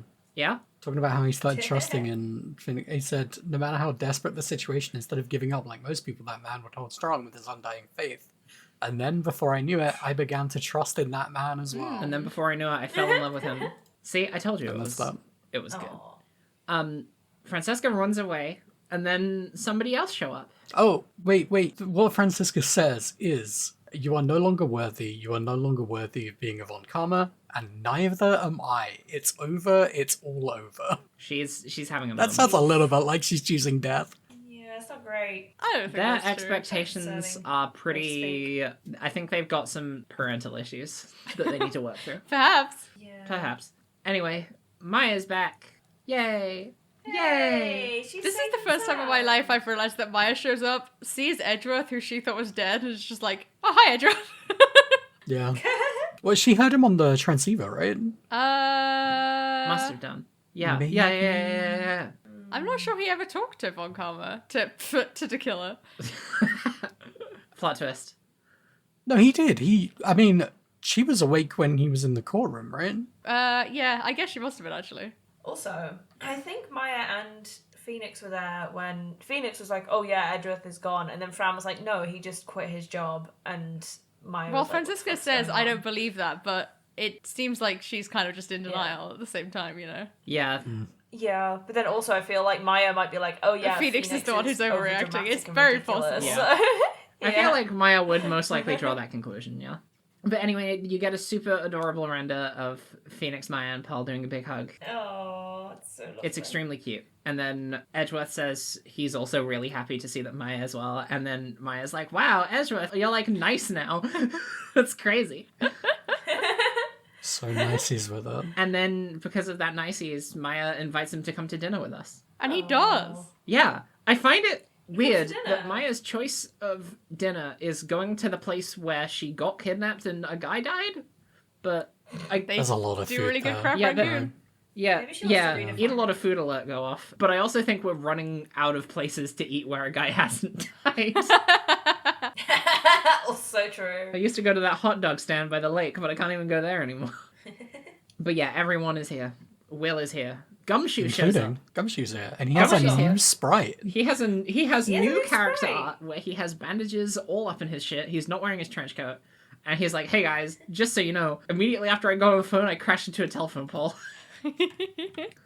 And then you mention about how those 3 pieces of evidence saved the case, and Gumshoe's like, I picked up 4 pieces of evidence. And everyone's like, what the fuck? But I immediately clocked that 4th piece of evidence was the picture that Maya drew, because she mentioned it before. She mentions it after. I No, believe. she mentions it... Oh no, does she mention it after? Oh yeah, she does mention it after. She mentions it just afterwards. Like, straight after. Yeah. Yeah, immediately after. Yeah, she's like, oh, just as a side note, I drew something before. Yeah. Huh, wonder what happened to that. But then, Lotta's here. yeah, Lotta's here, but I don't really think she does anything important except for saying that she bought a new camera. Yeah. Gumshoe's got a tracker on him that starts going off. This scared me for a minute. Because Oh, I was God. like, I was worried this was going to be some fucked up reveal of the, like, next person in Didakilla lineage. Thankfully it wasn't. And everyone starts chowing down, and Phoenix already starts berating Mia for eating too much, even though she's literally been starved for the Can't past stand 3 this days. fucking man. Jesus fucking Christ. But then come the final choice of the game, the whole game, Yeah. Justice for All. What do you give Edgeworth to show that you work together real good? You have so many good gifts in your And the inventory. thing that you have to give him is bad, actually. It's bad. It sucks. You could give him a gun. We work together You so could give him well a in this luxury stuffed bear. game. Luxury stuffed bear, really good gift, yeah. You could give him a cool puzzle box from Switzerland. Puzzle box, really fun gift. Anyone would enjoy it. A magic rock that detects lies. That would be really useful That's for a really prosecutor, fucking yeah. good For a prosecutor. A lawyer's badge. Doesn't need one of this. I think it would be symbolic, though. I quit. Edgeworth, here, take this. Phoenix Wright chooses death. But you have to give him Francisca's whip. The only reason I need to give him this, I did look it up because I was so sick of picking the wrong thing every single time one of these end of case options came up. But I did look this one up because I was so nervous about picking the wrong one for this one because I knew the dialogue was going to be important. But I was also pretty assured that it was the whip because it's literally the only item we've gotten since we left the courthouse. It's so... One, it doesn't make any sense, because it's like, what can I give Edgeworth to show that we work together? And then when you hand it to him, Phoenix is like, it was you and Francisca who saved the trial. And I'm like, that's not a coherent piece of logic. And then the other thing that's weird about it is that it was 5 minutes ago that Francisca threw that on the ground. Edgeworth picks it up and then goes, you should keep this. And it's like, why are we giving it back to him? To show him. But yeah, we give him that. We sure do. And then the game And then we hit credits. ends. Yeah. Then we hit credits. Paul keeps saying creepy shit about like Phoenix and Maya being on a honeymoon. Yeah, she's a little kid. And I really wish she would cut that shit out. Yeah. Gumshoe, I can't remember what Gumshoe says. She's been through a lot. Yeah, she has been through a lot, but She I need doesn't her to really cut that shit out. understand gender relations or anything else. Yeah, the credits are really funny because it's like, hey, remember how many people in this game you hate? Well, they're back. Yeah, literally. Okay, but here's the thing. Maggie Bird from the first case is there, and Yeah. she's like, yeah, I'm also gonna quit being a cop, I think. And I'm like, yes, Hell yeah. yes, more cops are quitting. And then you get Director Hottie, Max, and Ben all almost back to back. Just horrendous. Gumshoe is the first person in this, and he's like, I got rehired. So Yeah, sad. up again. What is it he says? He says Edgeworth puts in a good word for him. Yeah. And Edgeworth said, letting that one go free is bad for society. Oh my god. What the fuck? Also, why does that mean that he should be a police officer? What are you talking about? Yeah, and then you have to see Hottie and Max and Ben almost all back to back. I mean, Mo is there in the middle of it, which is fine, but then those 3 back to back is not fun. And then Old Bag is there, so that's good. And then Adrian shows up and says Oh. that Francesca said that, like, she can talk to her anytime about whatever. And this intrigued me. Why's that, buddy? Why is that? Why is that? Why is that? Why does Francesca want to talk to Adrian about stuff? Is it because they feel like they're mutually going through similar experiences? Maybe? No. Are you believe sure? It's because Von Karma feels guilty This is also my reading. about telling Adrian to lie in court. Or to not testify. Yeah, maybe. And this is Von Karma's way of making it up to her. Yeah, that tracks. That is also I do how think I that interpreted it. It can also be a bit of both. If Adrian took her up on her offer, it would really not end well. No, probably not. She is 18 years old, and want to reiterate. And she doesn't really have her own shit together enough to be able No, to... that's the main thing, is she's got her own shit to deal with right now. And then Shelley is there, and he says, well, that brings the end to another beautiful Phoenix Wright Ace Attorney story. Please visit me on my website if you need me to kill anyone for you. Yeah. It's a shame we never really found out what happened to John Doe. Yeah. Oh my Or Shu. god, yeah. Or Shu. Oh, shoot. It would be so funny if you had that conversation with Shelley, and then immediately after there was another one with John Doe and Shu at Matt's mansion. That'd be so good. There's a post-credit scene. We got to talk about this post-credit scene. Boy, howdy is that. Boy, howdy. This is huge. We're at the airport because someone's going away on an aeroplane flight to somewhere far away. That person, would you believe it, is Francesca von Karma. Edgeworth, on the intercept, tracked her down thanks to Gumshoe's reversed tracking implant that Edgeworth somehow managed to... Well, it's because she's holding his coat. Gumshoe somehow had the receiver on him. And Francesca has his coat still. Which, something about Francesca having his coat still implies that she does actually care about Gumshoe a little bit. Because she's like saying, oh, I would burn this thing at the soonest opportunity. It's like, you've had opportunities to burn this thing, don't lie to me. And then they start talking about, like, their relationship to their dad a bit. And a lot of this conversation intrigued me because they're like, oh man, Manfred von Karma was perfect at what he did.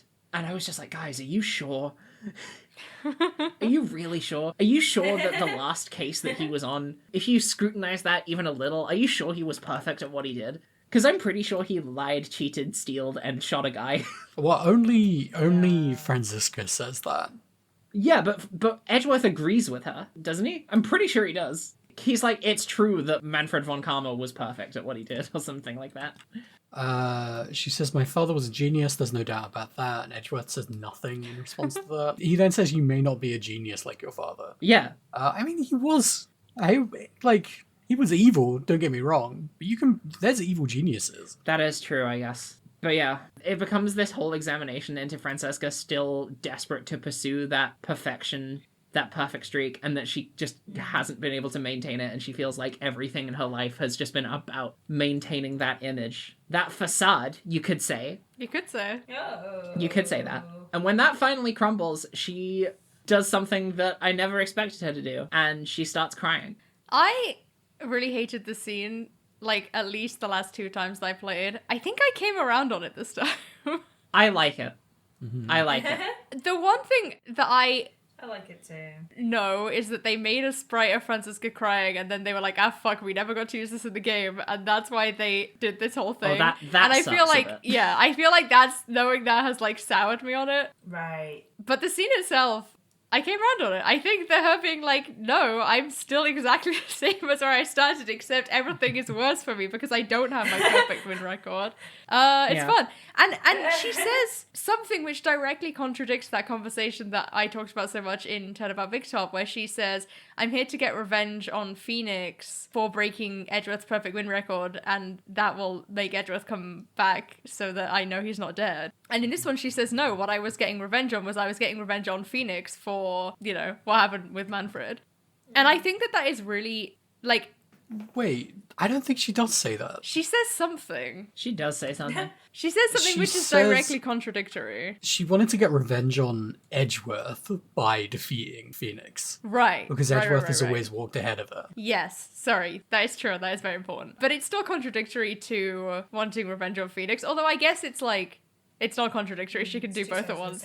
But I really like the fact here that she is like saying something different to Edgeworth in like the moment of like lashing out at him, basically. Like, I don't know, not necessarily telling the truth. And I think that they could have got into that more, but overall I came around on this scene a little bit. There was a part of me that was like, am I okay with them taking one of the, like, much more bullheaded, strong female characters and having her become, like, extremely emotionally vulnerable and start crying?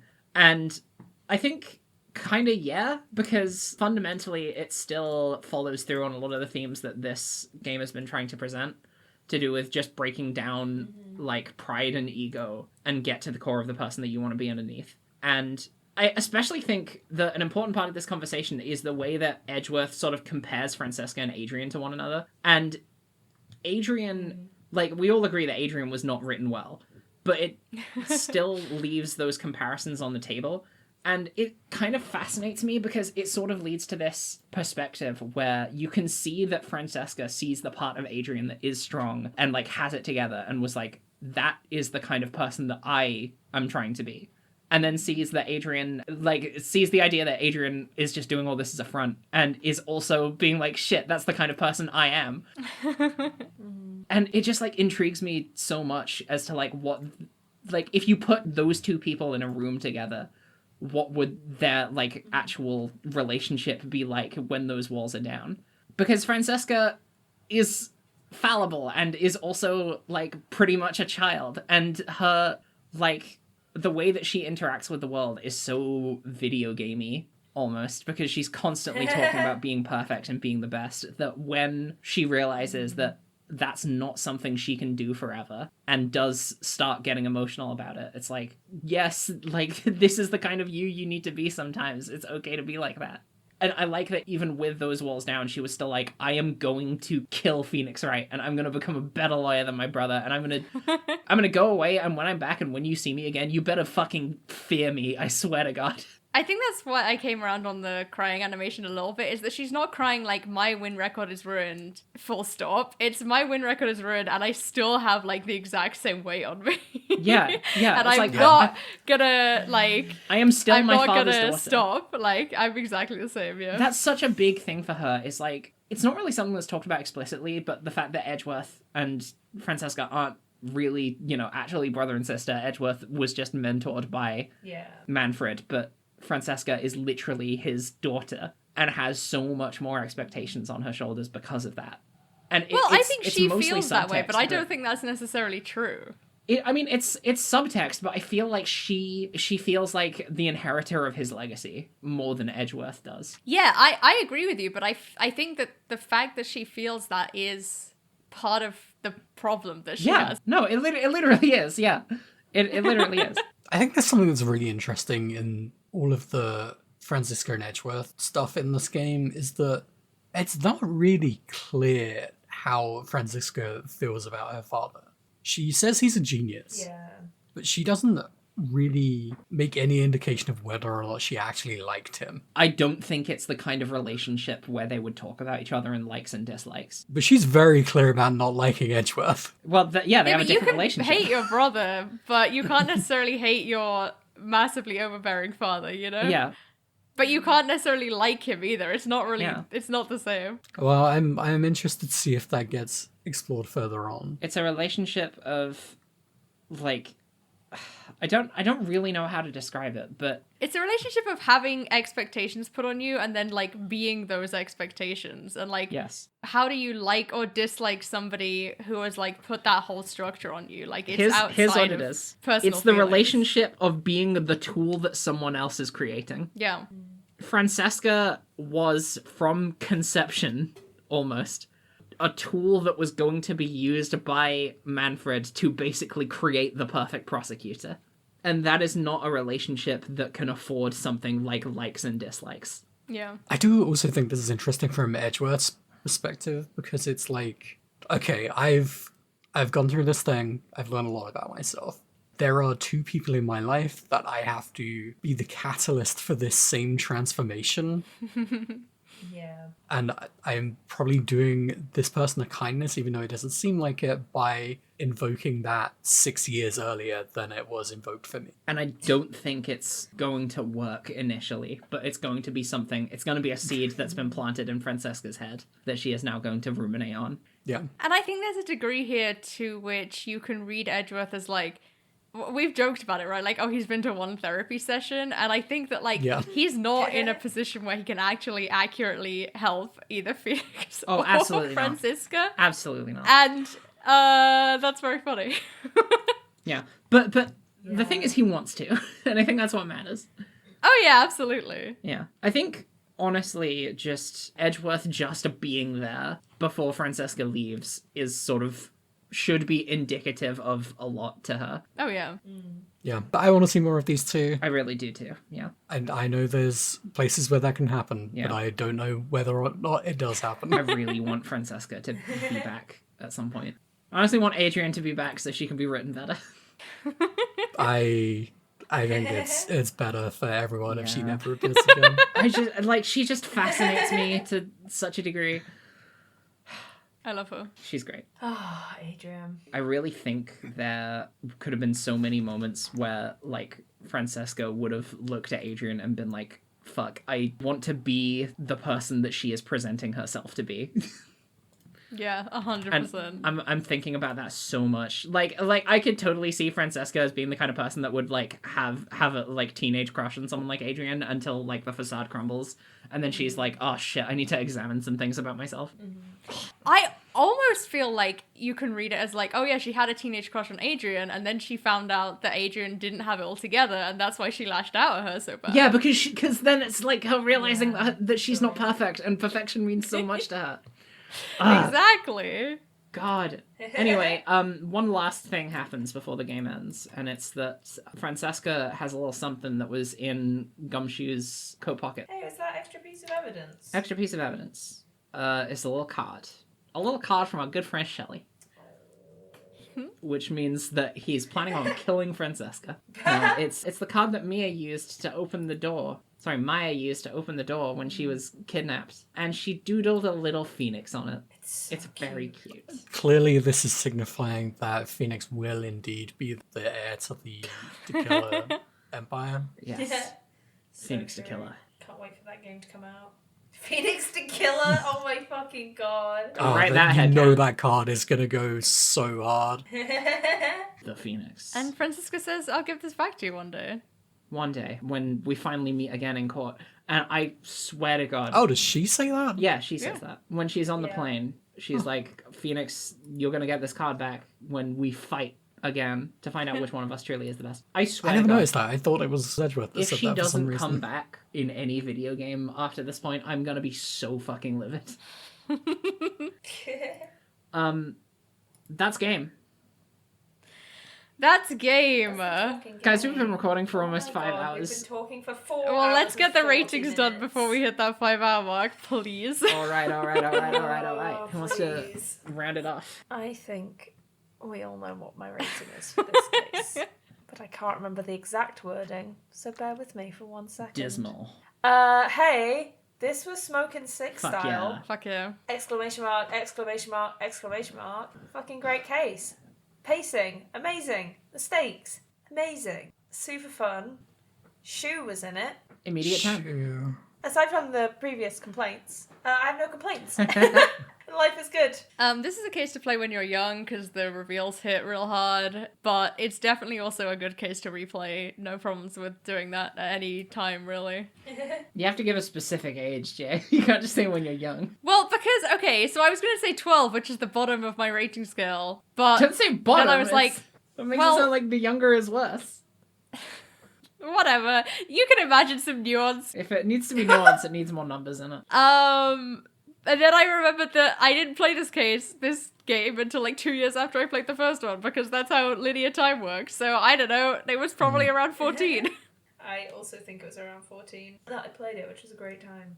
It's not my place to comment on your rating scale. Just shut my mouth. That's now. fine, I also think it was Smoking Six though.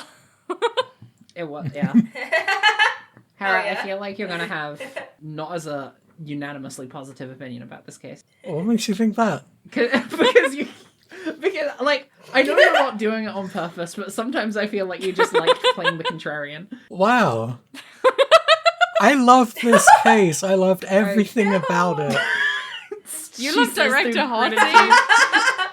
Yeah, I loved every single facet of this case. I had a difficult time with some parts of this case. The part where you have to just fuck around in court was like nails on a chalkboard to me. Like, narratively it works, that's fine. But mechanically, I didn't like it.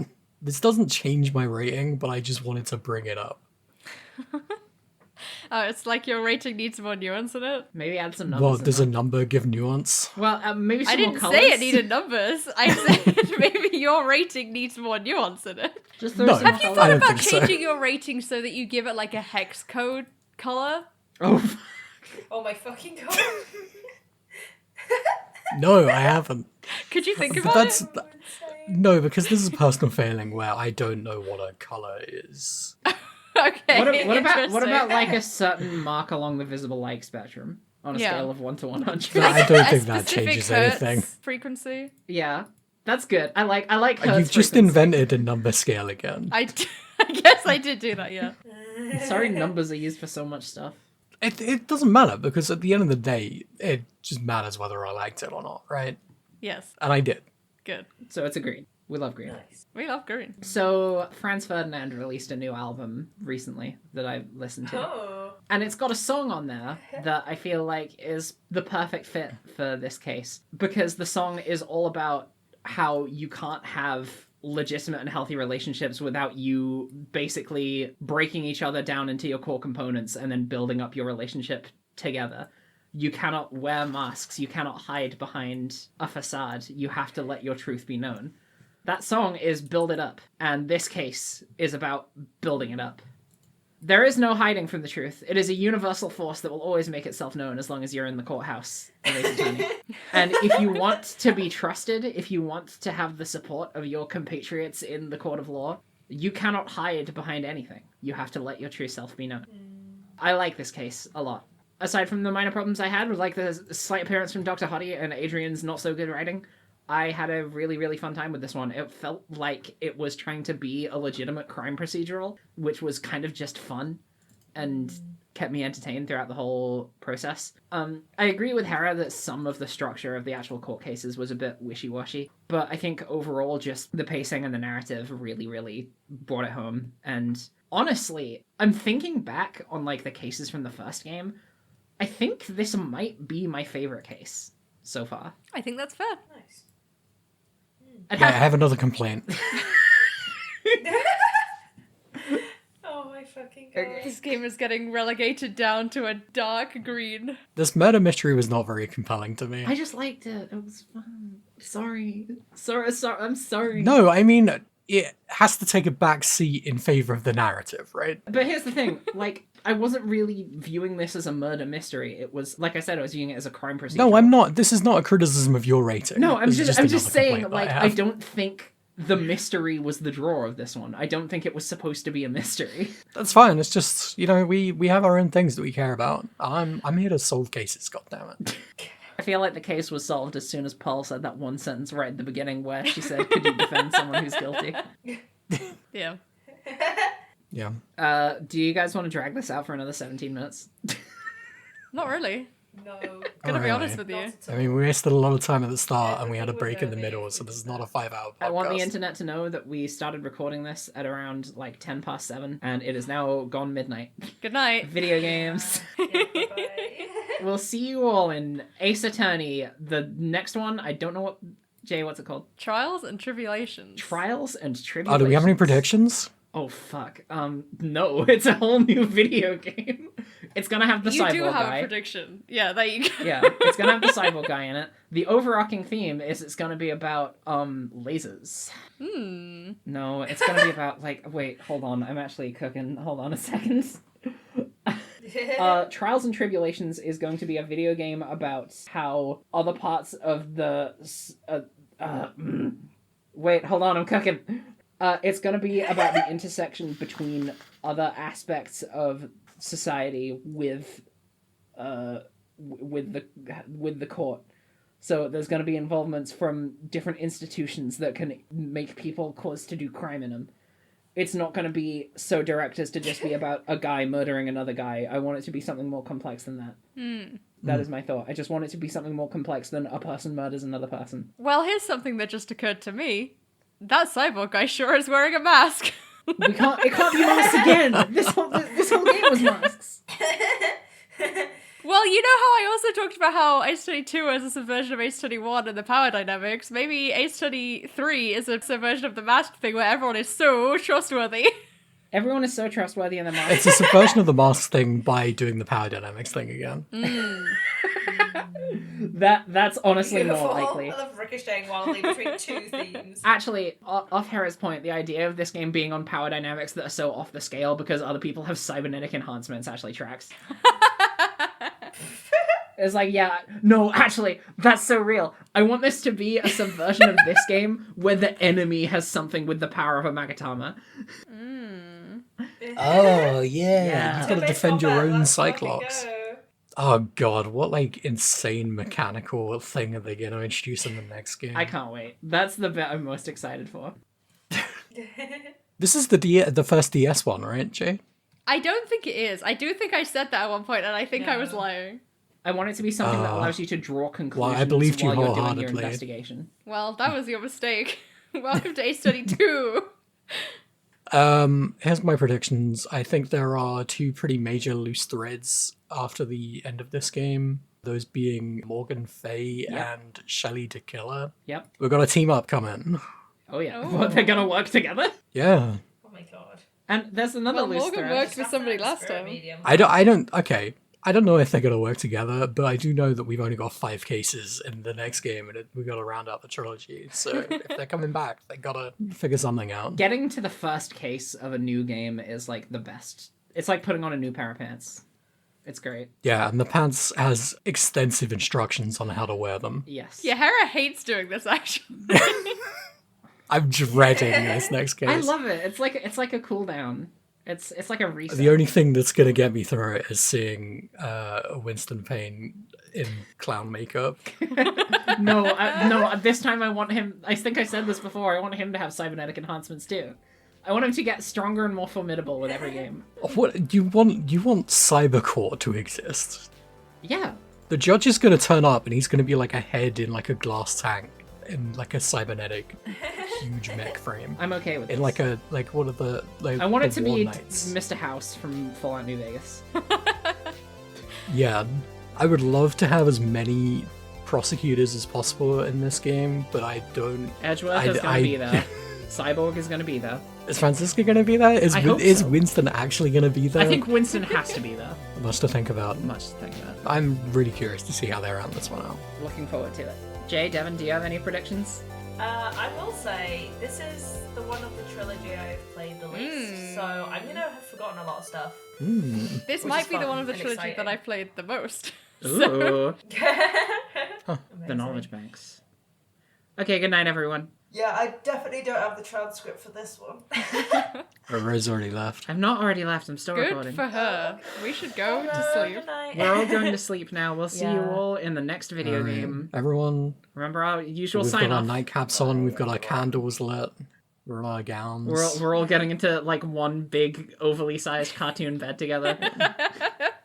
Oh, Willy Wonka bed. Yeah, the Willy Wonka grandpa bed. What a captivating tale about Phoenix Wright and all his friends. Join us again Paris on a next rocking time chair. to see what grand adventure they get up to. And I'm leaning over and I'm blowing out the candle. Fade to black. Oh.